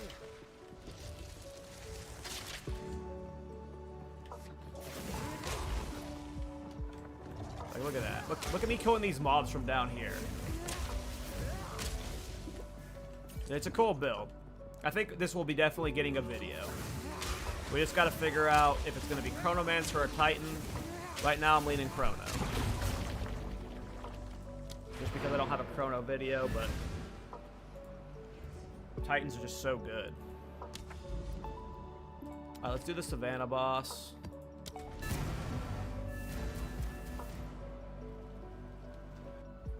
Yeah, I think either would work. It's just gonna be, let's do Chronomancer because Chronomancers are cool. The time theme is super fun. And this is one of those builds where like, yeah, the additional cast speed randomly is gonna be nice for this. The time stop's gonna be nice for this. Oh, don't die. What was exploding under me? Oh, that guy threw a bomb under me. I see now. Come here, Rare. Yeah, I gotta invest in the stun threshold. Getting stun sucks. And Chronomancer will be able to get stun threshold easier. There's a lot of good energy shield stun stuff that I can pick up.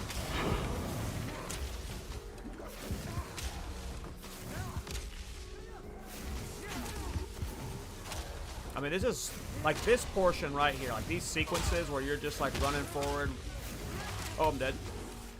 These guys are like throwing grenades at me that are stunning me, and I almost die every time they hit me. Dead. The additional fire damage was bodying me there. Yes. Gotta stick to baby maps. No more big maps.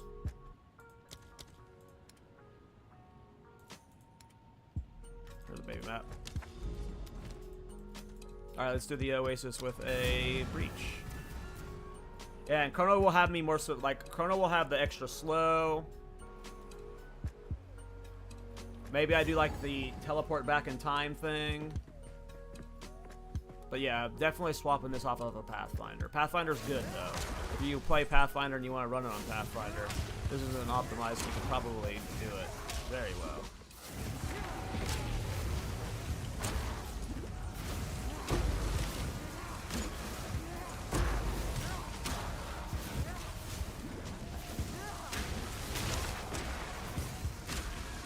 Wonder if evasion's the play. Maybe I just go heavy evasion.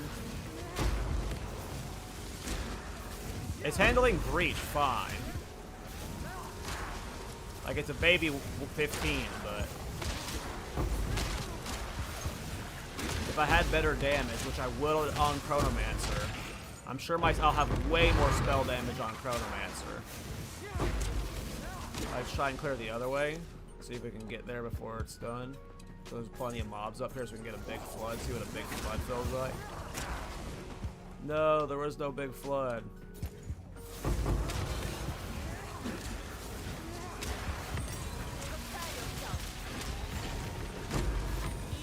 I mean, it feels pretty good. Ooh, we got a multi-breach map. Let's go.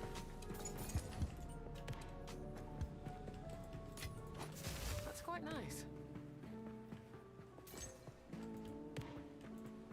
My favorite part of Breach. Our luck, it's going to be a 10 Breach map, and it's going to be so much fun doing this.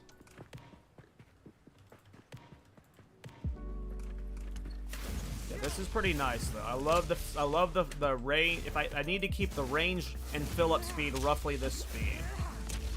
If I can do that, it's going to be slightly slower on Chronomancer, I assume, because of all of the skill speed stuff I'm giving up on Pathfinder's area, but as long as it's roughly the same, we should be fine. Alright, here we go. Instant stun. Getting stunned is how I'll die.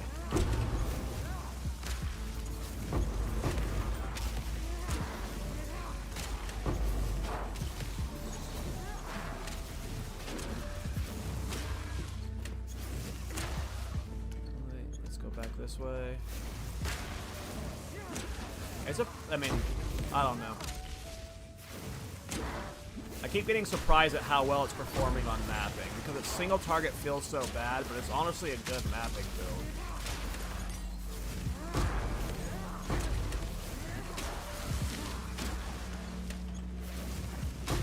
I do have a lot invested in the mana regen, probably too much.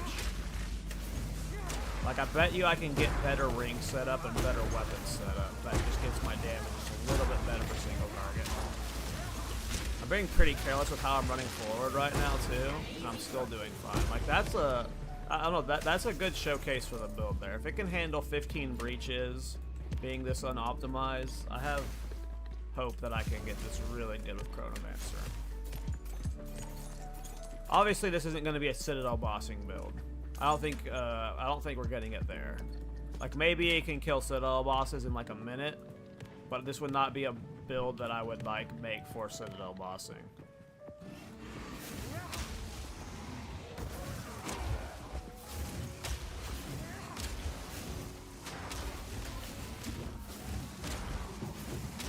I need some mana on kill or something, I think. That would help a lot.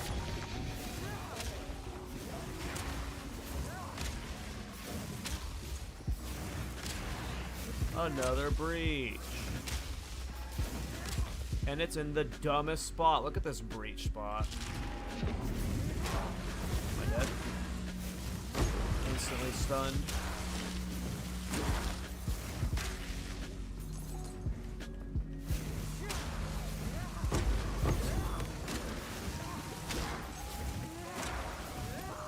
I don't know, I like it.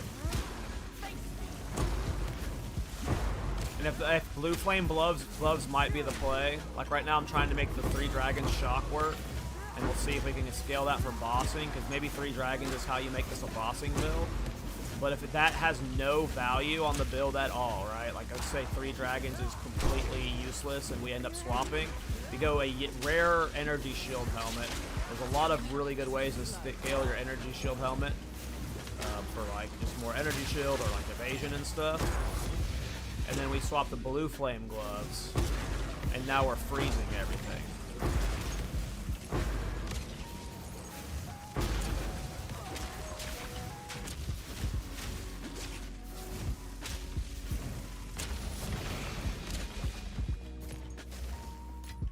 I am very happy with this build. Looks like we got like maybe a 10 breach mat. Not sure. I saw another breach close by though. Getting good amount of chaos orbs despite not having no magic find.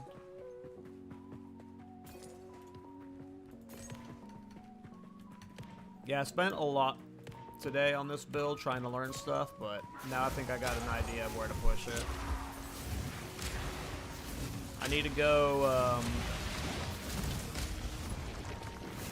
I really need to, I don't know how to scale, what would be the best way to scale the 3 dragons.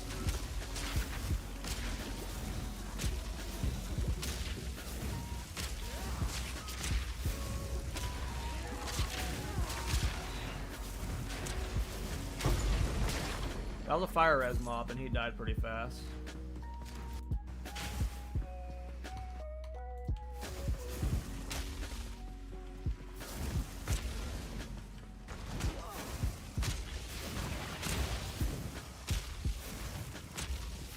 Yeah, I bet you, like, because right now my Flameblast is... Oh, wait, I didn't put my mobility back in. I've been running around with mobility, lol. I didn't even... So that's how I know I don't need Pathfinder, is I didn't even realize I wasn't running mobility this whole time. That's so funny. So yeah, that's how we know we don't need Pathfinder. Because Pathfinder, or my Chronomancer will be running mobility. And, yeah. Am I dead? Start a breach, always the scariest part. You get stunned in that initial moment.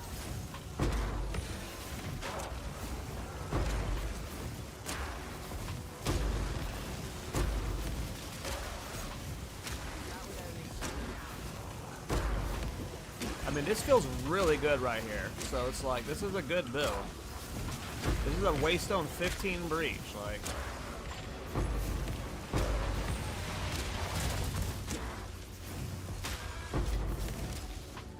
And it's just gonna get better on Chronomancer.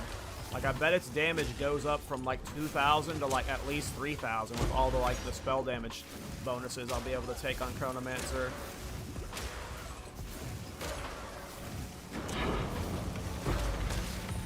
Hey, look, another breach.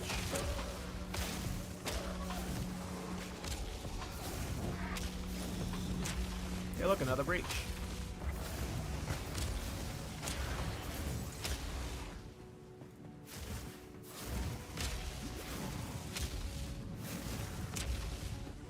Does Archmage boost Flameblast? I didn't even test it if it did or not.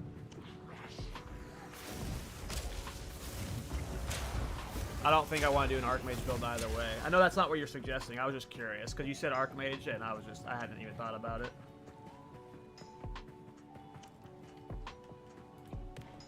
Yeah, Painter's Gloves might be the play too. Painter's Gloves could definitely be the play. Because Painter's Glove would get you freezing and shocking too, right? So that just eliminates the need for 3 dragons then. You just wouldn't be freezing as much.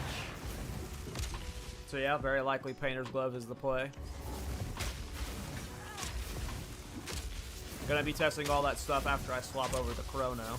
Too weak, too slow. Just gonna full clear the map so I can see which ways to run. And then we'll do the last of these breaches.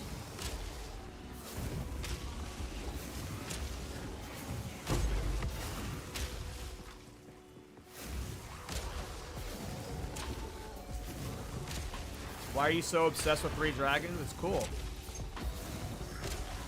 You don't like 3 dragons, man?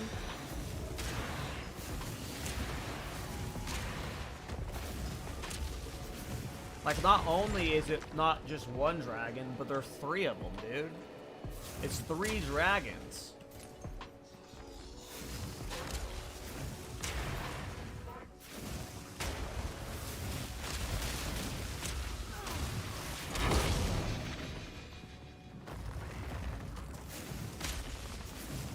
Oh, they're cool, unique.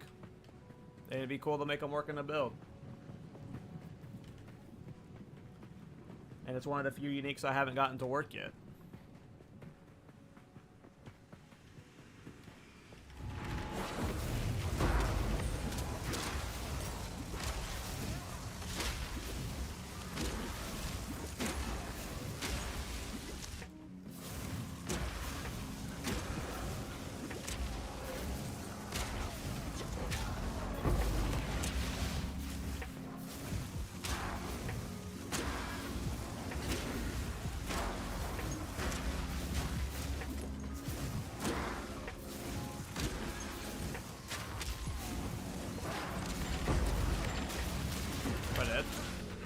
Died. I need to get energy shield back. I definitely think blue flame or painter's gloves over using a helm. Anything in the helm is going to be the play. Like if I was freezing right now at all, whether that's through blue flame or painters, that makes the build just way more safe than breach. Obviously it's doing fine, and if I had better damage and was one-shotting all the rares, I would never even getting close to death, but I shall put you down. oh, it doesn't really, it doesn't work because its effect is pretty lame. Like if you actually like look at what 3 dragons does, all it does, like the coolest interaction for 3 dragons right now is cold damage to ignite. So it's like, if you had a high damage cold spell and you wanted to scale it with ignite, you could do that. That's like the coolest thing to do there. It's like if you wanted to do an ignite build through a cold damage spell, right? That's like one of the cool options you can do. If you wanted to do a freeze build through a lightning spell, that's one of the cool options you can do. It just never ends up being worth it, you know? Always ends up just like... And so, like, the theory here is, like, right now, I'm using a fire spell that is occasionally igniting. But ignite sucks. Ignite does nothing for this build. Whereas shock is good. Like, if you can make a shock build work with it, like you scaled into shock, did lightning stuff. So you're, like, removing something from the fire aspect of this build, the ignite, that is useless. Oh, he's a proxy? Okay.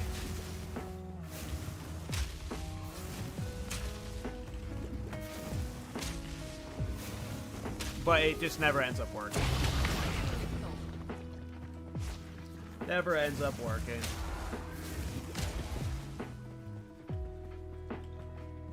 It's a good helmet, too. You're getting, like, 21 to all res. Like, that's... All res is huge.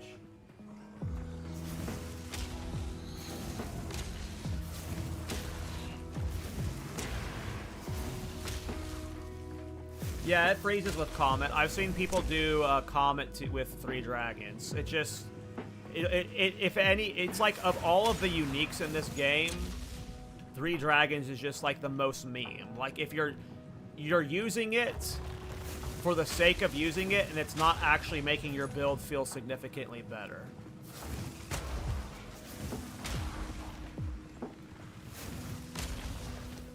Or it make a Comet shock. Like, it still does... Like, if it converted the damage to...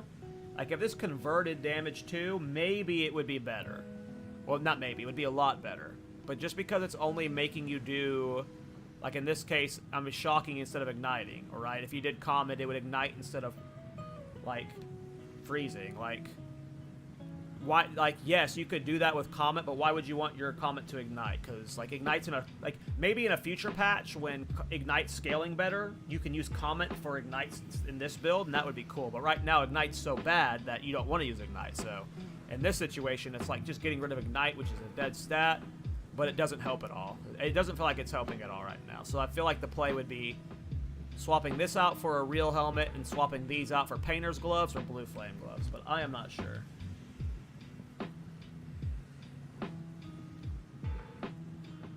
For a good Sims 4 farmer, I mean, the easiest and chillest build that I have is that turret build, my blue flame ballista barrage build.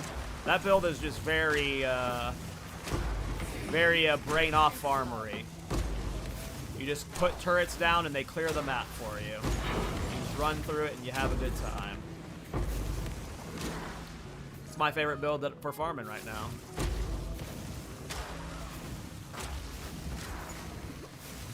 So yeah, I think Painter's Glove will be the play, or Blue Flame Gloves, not sure. Like, part of me doesn't want to use Blue Flame Gloves because I literally just used it in a build. But it feels like it, like, Painter's Glove fixes a lot of damage problems. So if, like, Painter's Gloves solves my bossing issues, then it becomes a Painter's Glove. But if Painter's Glove does not solve any damage issues, then we go Blue Flame for freeze. And if we just had a high, cold conversion ratio on the Painter's Gloves, it could still end up freezing fairly consistently. There's a lot to think about. Not sure what to do. If I die and leave all this loot on the ground, that's okay. I don't want to pick up any of this loot anyways. It's gonna take too long.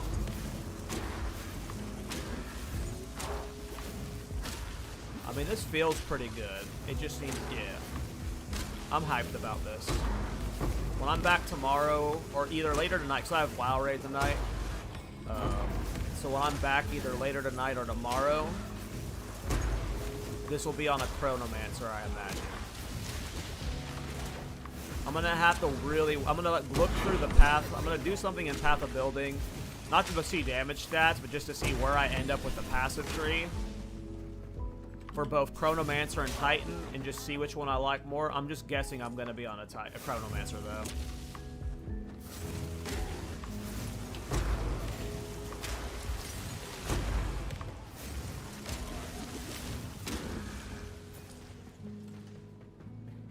Alright, we got 4 more breaches. I mean, I'm clearing these breaches super fast and easy. This is like, again, another brain-off build where I'm just like pressing left-click and letting go almost instantly. And it's literally clearing the entire game. Like, look how far it fills up. Like,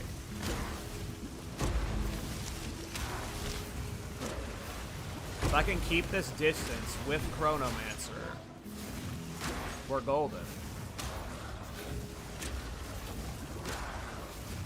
And because I have so much area of effect, look how far away they're getting cursed from by the temporal chain. So, like, with Chronomancer, they're going to be slowed, like, way more. So, like, nothing's ever actually going to get to me that's melee. Like how that guy got to me there, there's no way he'd catch me.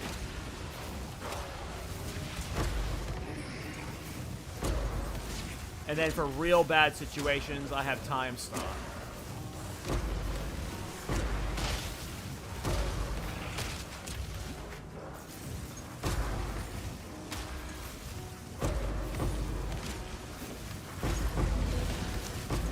Yeah, this feels good, man. This turned out way better than I expected. This is what I meant in my last video. If you watch the outro of my last video, I said that, like, don't write off abilities or uniques until you tried them. And this is definitely one of these abilities I read off. Like, I was like, there's no way it's going to be fun to use on its own. There's no way it's going to have single target. You're going to be slow. You're going to be clunky. It's just going to be annoying. But this is, like... This is way better than I expected, and it's not even close to... I mean, it's got a lot into it, but it's not optimized. Like, I was not... Look how much area this is covering. Like, that's so insane. And that's in less than a second. It's like 0.75 seconds. Like, that's so good.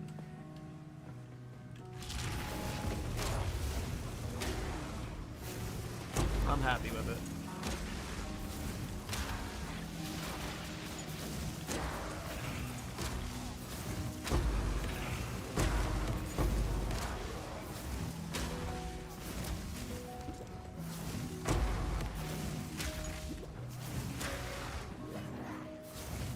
This is an annoying breach bot.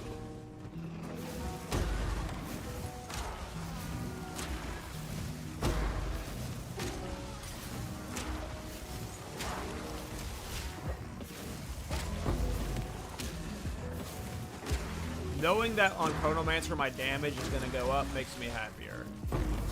This is going to feel way better. Like, I feel like the AoE is going to be maybe 20% smaller, and it's going to be maybe like 10% slower of a fill-up.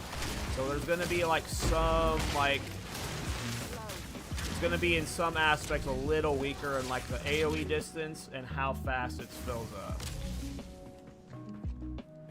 But otherwise, I don't want to loot any of this. We'll be back though.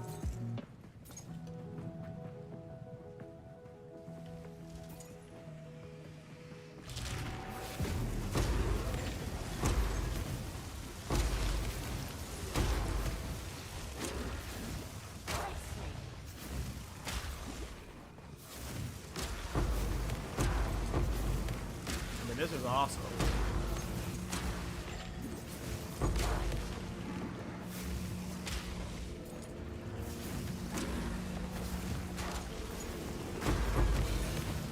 Don't die to that chaos damage. I have no chaos res.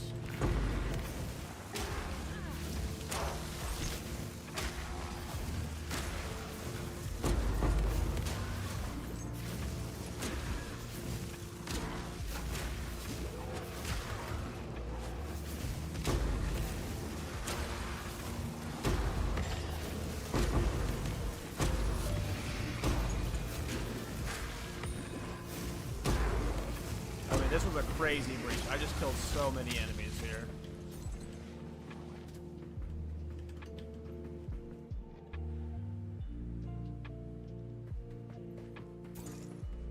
Yeah. I don't think I'm skipping the PoE 1 event, but I'm definitely not playing it right away. I have a feel, like, my plan is that I think that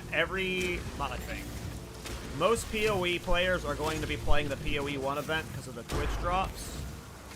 That's just like how it works. Like, even I was tempted to go, like, try and farm some Twitch subs off of it. But I feel like because everyone's playing PoE 1, if I play PoE 2 during that time, and, like, the PoE 2 category on Twitch and YouTube is just going to be, like, less people in it, not, like, right? Because they're all playing PoE 1. They're separate game categories, so I think I'm just going to be playing PoE 2 over the next couple weeks, and then I visit the PoE 1 league like in a couple weeks when my friends can give me a bunch of currency so I can like speed level to 80 for the skin for easiness.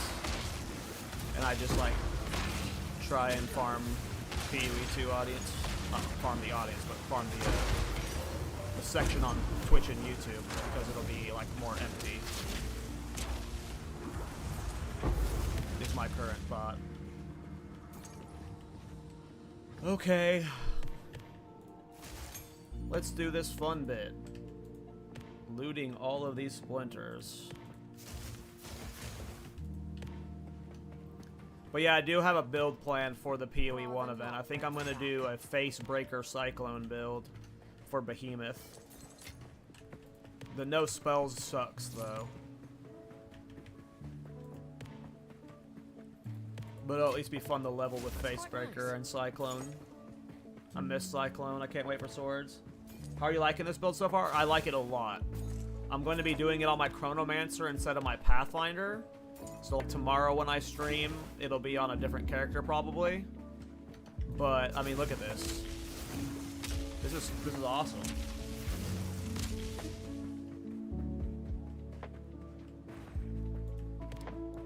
if I can clean up like a lot of the rough edges, it's not going to be a Citadel. Like, I don't see, like, no one's ever going to be like, I want to do Flameblast for Citadel bossing. But if I can kill a Citadel boss in like 60 seconds, then I'll be happy with it. I think I can get it there. Like, I think part of my reason, like, there have been a few builds that I haven't made videos of because of how slow they killed bosses. And part of that's because I've just gotten so used to, like, some of my best builds one-shotting bosses. Like my artillery build that I just recently posted, it kills all bosses in, like, 3 to 5 seconds. And now any build that doesn't do that, like, my initial reaction is, oh, this build sucks. This build's not going to be, like, popular. This build's not going to do well. No one wants to do it because it doesn't kill bosses. But it does kill bosses, it just doesn't kill them in 6 seconds, which is what I'm used to. So if, like, you're okay with a 1 minute fight, it might be viable. But sometimes you get caught up in that, like, one-shot meta and you don't know. Yeah, you just don't know.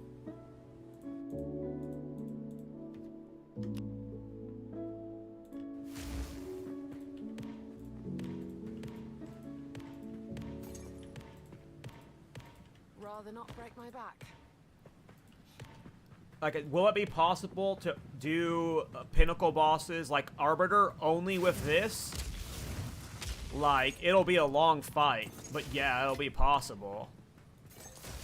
Right now, I'm trying to only build Flameblast. Like, this is the only thing I'm trying to make my skill around, is this ability right here. So, like, if you're playing with only Flameblast and your goal is Arbiter, it's not going to be the great build for you, I imagine.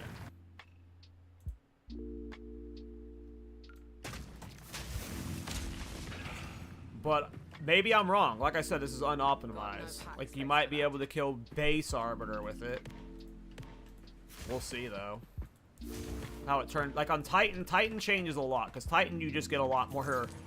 Like, Titan just gives you a lot more. So, a Titan version of it might be able to do bossing really well. Like, I'm killing Waystone 15 bosses with this guy in 30 seconds, so it's not like it's completely dead, and I can optimize it more. So we'll see tomorrow what it feels like on Chronomancer. Okay, I don't care about looting them anymore. There's more, but I don't care. Get me out of this. Get me out of this.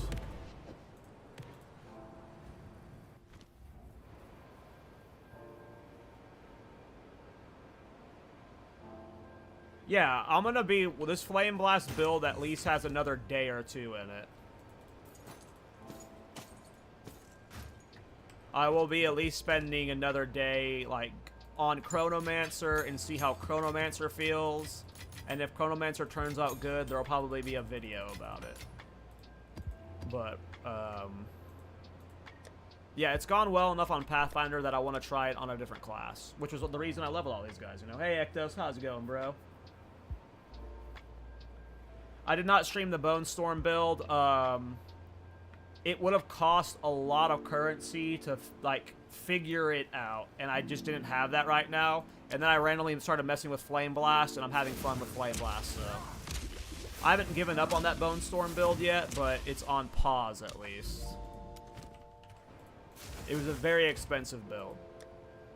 It was shaping up to be a very expensive build, and I just didn't have the currency for that right now. Oops, did not mean to go back in there.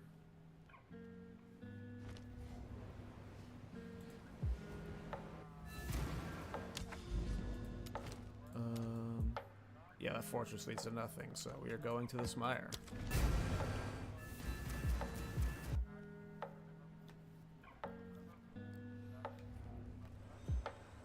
And then, yeah. What's wrong with Flameblast on Pathfinder? There's nothing wrong with it, it's just... It's inefficient. Like, we're starting down here, right? And then we're immediately coming up here. And really, the only thing of importance in this entire area is this section right here. Move speed and skill speed. Which there's plenty, like, we can lose the 3% move speed, whatever. And there's plenty of cast speed nodes over here that make up for that. Pathfinder itself is only giving us 30% less move speed penalty, which, if I take this out, Like, let's say on my Chronomancer, I'm using flame ability with mobility in it. This is what it would look like. This is mobility, like this is with only 30% increase. Like that's fine. Oh, I got the lag right now. Hold on, let me zone in and out. I got that weird lag. Like it's this is without the Pathfinder bonus. Now Pathfinder is also giving you skill speed, so like this isn't bad. Like this is not bad. I just think with Chronomancer, it'll be more efficient and I can squeeze out more damage. Because right now, like, this is what, like, all of this gets removed, essentially. Like, you'll probably path down to, like, over here to grab this. Or maybe even anoint conservative casting. Like, you're saving potentially 30 to 40 passives by not being Pathfinder. And just being a Chronomancer or a Titan. So, Pathfinder's working fine. It's just, I think it'll be a little bit more efficient on Chronomancer. But do not be dissuaded from trying this on Pathfinder. It might have slightly worse boss damage when it's optimized. This is not optimized, so maybe even on Pathfinder it ends up, like, I mean, look at mapping for this. Like, this is clearly fine. If you want to try this on your Pathfinder, like, clearly fine. In my sight. Like, this is a fire resistance mob right here. And it's still dying reasonably quickly. And that's without optimized damage. Like, I'm really unoptimized. So, oh, he's not dying quickly at all. Oh, he was immune from someone else. Never mind. This is a different guy. So yeah, I think if you can just eke out more damage, it'll be fine on Pathfinder, but Chronomancer will easily eke out a lot more damage. And be safer. And then Titan will eke out lots and lots more damage, so...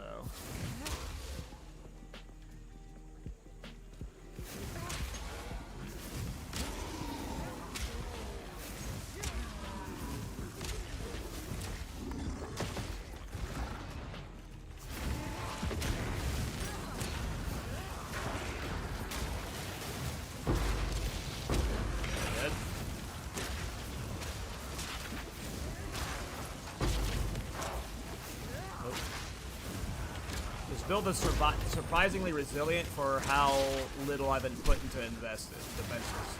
Yeah, couldn't survive that. Chronomancer would live there though. Like another reason why I want to go Chronomancer is because the extra slows would help there. Extra slows and extra damage cleans it up. But again, that might not just be that might just be a poor optimization thing. That might not just be a path. Like that could be fine on Pathfinder. Because my damage is just not optimized right now. Let's find a boss. I want to show at least one boss. What's a good boss I can show? What's a boss? I'll remember Forge Boss. Not Forge Boss, not Mineshaft. No. There's a boss around here I left open.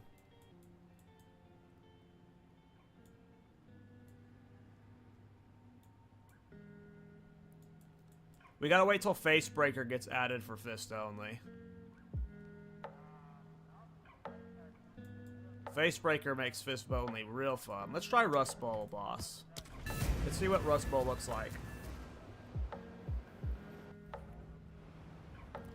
Let me actually go get my Painter's Gloves. I want to see what Painter's Gloves do to my damage right now. Who's got my Painter's Gloves? Am I Gemling? I think it's my Gemling.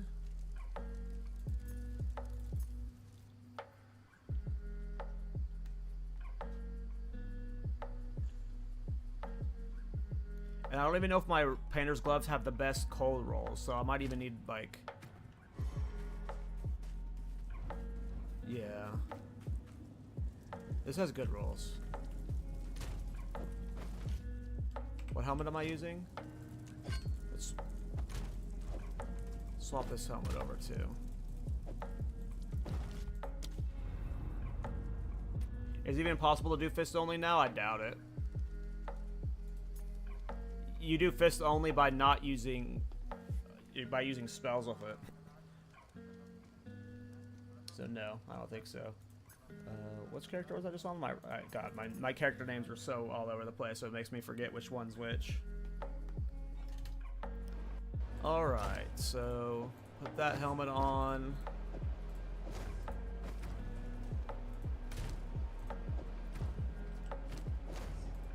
Painter's gloves are making me lose damage.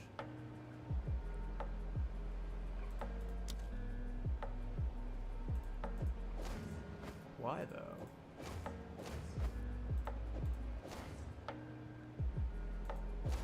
Is it because of my fire passives? Is it because of all of this stuff? Maybe I just need a higher fire damage conversion?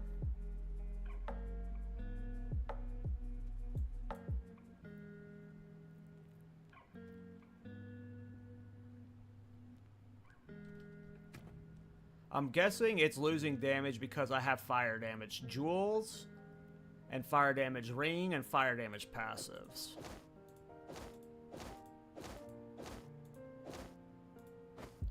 But Painter's gloves are a significant damage loss right now.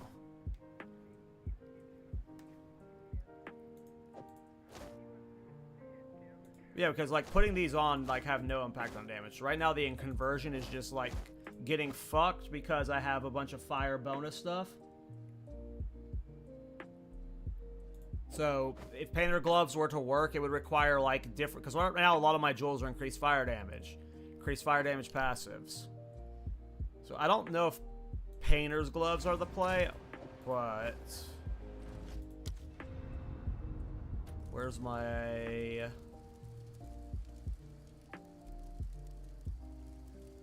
who was I doing my my Deadeye?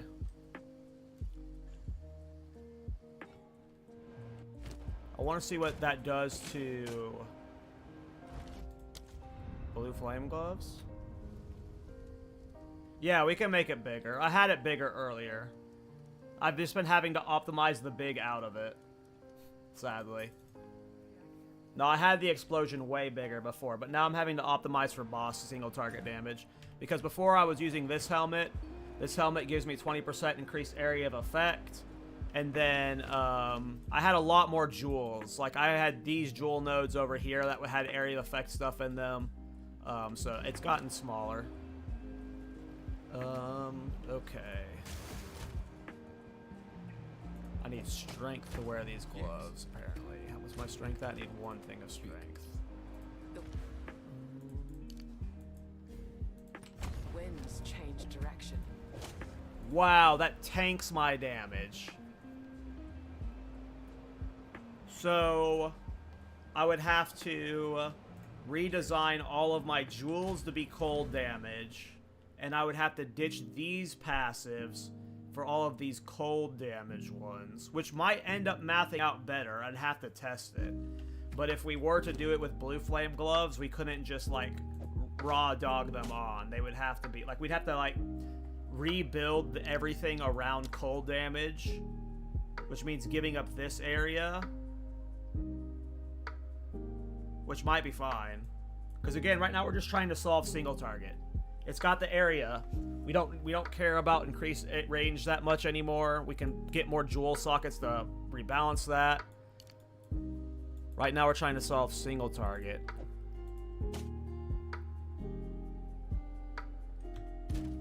And now I'm way over res cap because I'm using this helmet, but my defenses are better. Painters didn't work. Painters nerfed the damage. I'd have to get a... Can you level Chronomancer with Flameblast? I have no idea. I seriously doubt it. Level only with it? I doubt it. But I have no idea.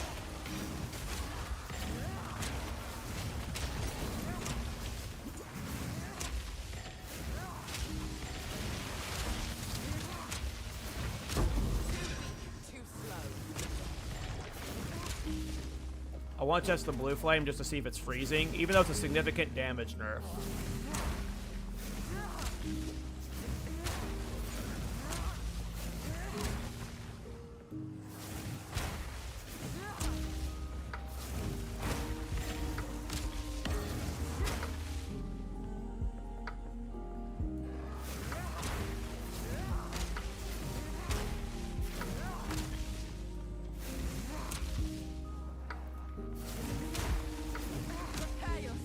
It is freezing. Look at that.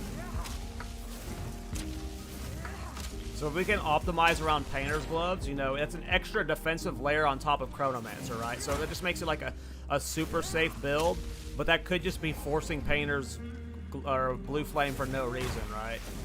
Like, do you even need the freeze here? When you could just do, like, gloves with rarity and better defensives and then, like, just get more damage on your rings.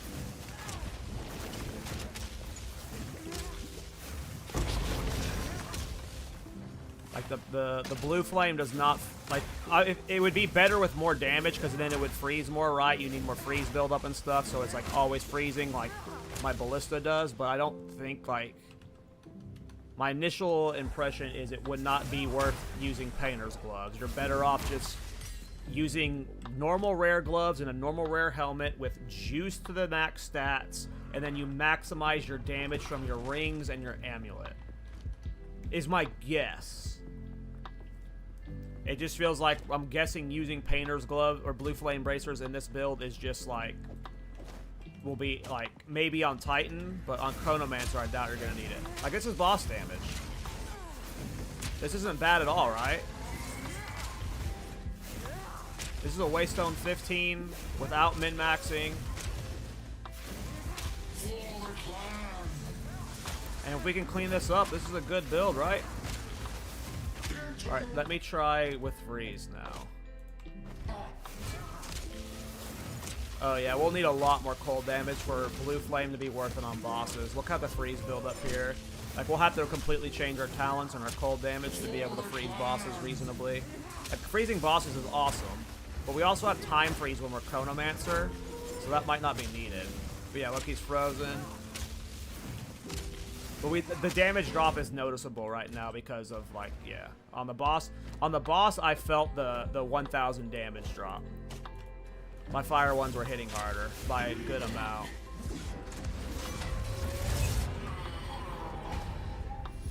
Yeah, Blue Flame cooler, but it's not making the build better. So, like, anytime you do that, like, I feel like you're being disingenuous with the build. Like, if I was like, look at me, I'm using Blue Flame with this build, and I'm intentionally making it significantly worse without telling people. I don't think that's the play. Like, and that's a different scenario from me not using Hoa in my other builds. Like, I'm forcing Blue Flame into this build for almost no bonus. But that's without me changing passives. Dropping all this fire damage stuff, getting more spell damage stuff, like, we'll see what it looks like tomorrow on Chronomancer. Chronomancer is going to be the real test for this build. I'm thinking Chronomancer for sure. But I might be sleeping on, like, I'm not sleeping on Titan. Titan could be very good, and Titan might be the way to do this.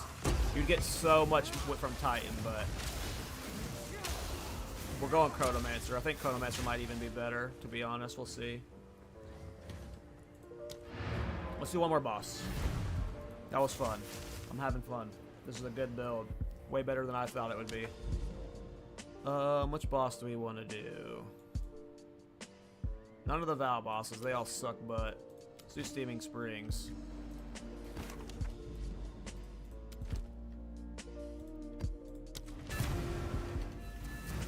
I'm hyped to come back.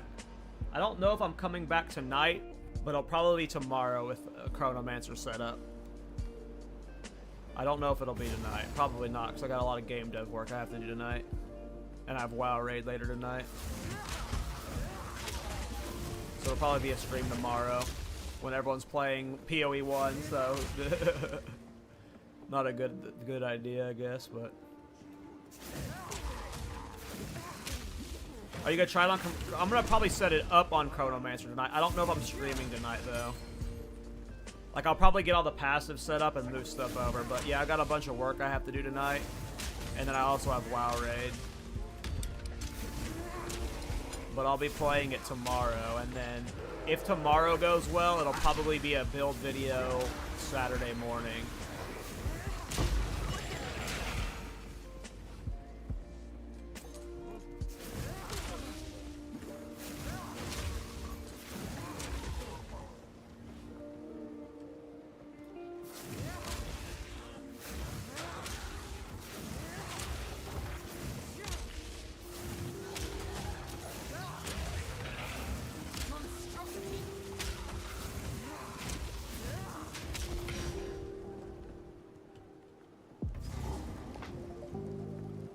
Alright, here's the boss. And then, yeah, I'm not optimized for, like, if I had flame ability in my blasphemy, this would be way better.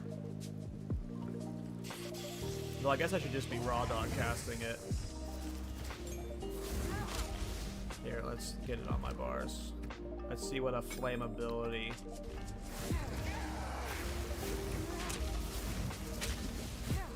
Oh, I don't have the 2 curse thing. I can't put 2 curses up right now. Duh.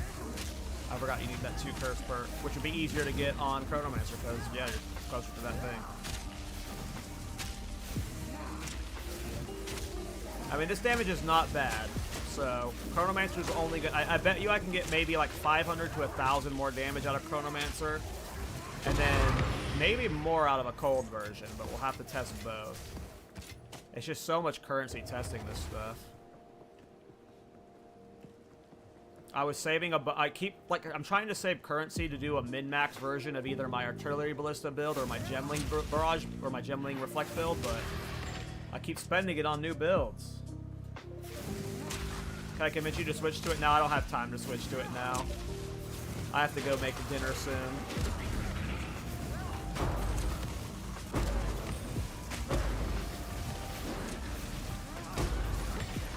Unfortunately.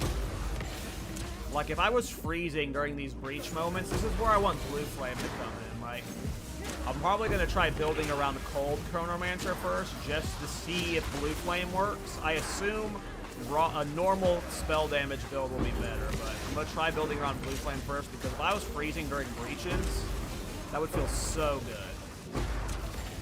I mean, look at this. This is so free. But it would just be like, you're infinitely safer on Chronomancer. Like, right now in Breach, the mobility from Pathfinder is like doing nothing for me. So it just seems like Chrono's the play. Whoa, don't die, don't die, don't die. Like a time stop right now on Chronomancer would be like huge there, right? But of course, I think, yeah, I'm just gonna be able to get more damage out of that starter. I'll have to run it through Path of Building like you guys said. Of all your builds, which one do you think is the best all-content build? My Artillery Ballista build. Of my builds, either that or the... So, like, it depends on what you mean. My Magma Barrier builds, they can one-shot Arbiter +4. They do, like... If you do Magma Barrier scaled to the best you can get it, it does, like, 40 million damage. That one-shots every boss in the game. You can get it high AoE. You can build it with whatever they're called, heralds. Like, so any Magma Barrier build, like, has the potential of doing insane damage. It just costs you hundreds of divs to get a +3 prismatic Magma Barrier jewel. So that one is definitely the most viable for all content. But my Artillery Ballista build was cheap, and it can do Arbiter, so I'm going to say that one. Some of my Infernalist builds early on were really good, like my Spark Infernalist was really good, but Spark's boring, so who cares?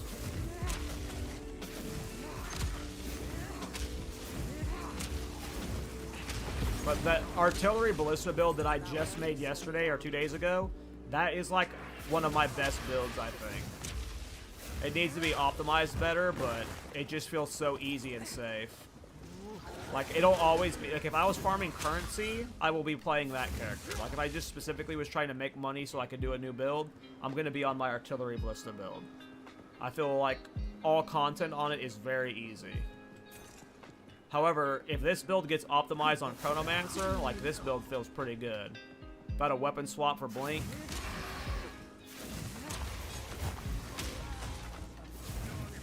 Like, this is nuts. Look at this. Like, that, like, you're moving so fast, just by default running.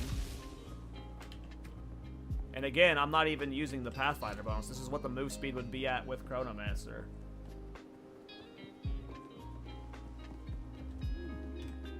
The most recent Gemling Reflect God build I did, it's called the Gemling Reflect God. That one has heralds in it. And I leveled from 1 to 80 with heralds, or not 1 to 80, 10 to 80 with heralds and magma barrier.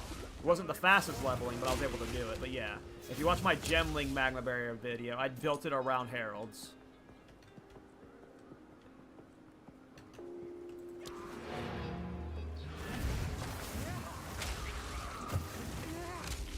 Yeah, my old magma barrier builds do not have heralds, but it's the most recent one from like a week ago, maybe.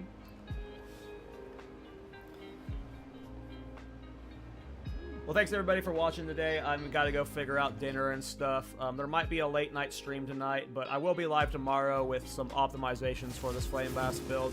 I'm actually really happy with it. But look at this. This range is insane. Look how big that aura is.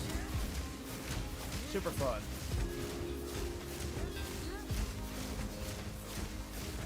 Got some headbanging going on. Yeah, thanks for watching, you guys. I'll be back tomorrow or something. If you're not following the stream already, go ahead and hit that follow button. I'm gonna be, I'm a Path of Exile 2 guy now. My entire channel is gonna be built around it soon. It's the only game I want to play, and I see me playing it for the next 5 years, so at minimum.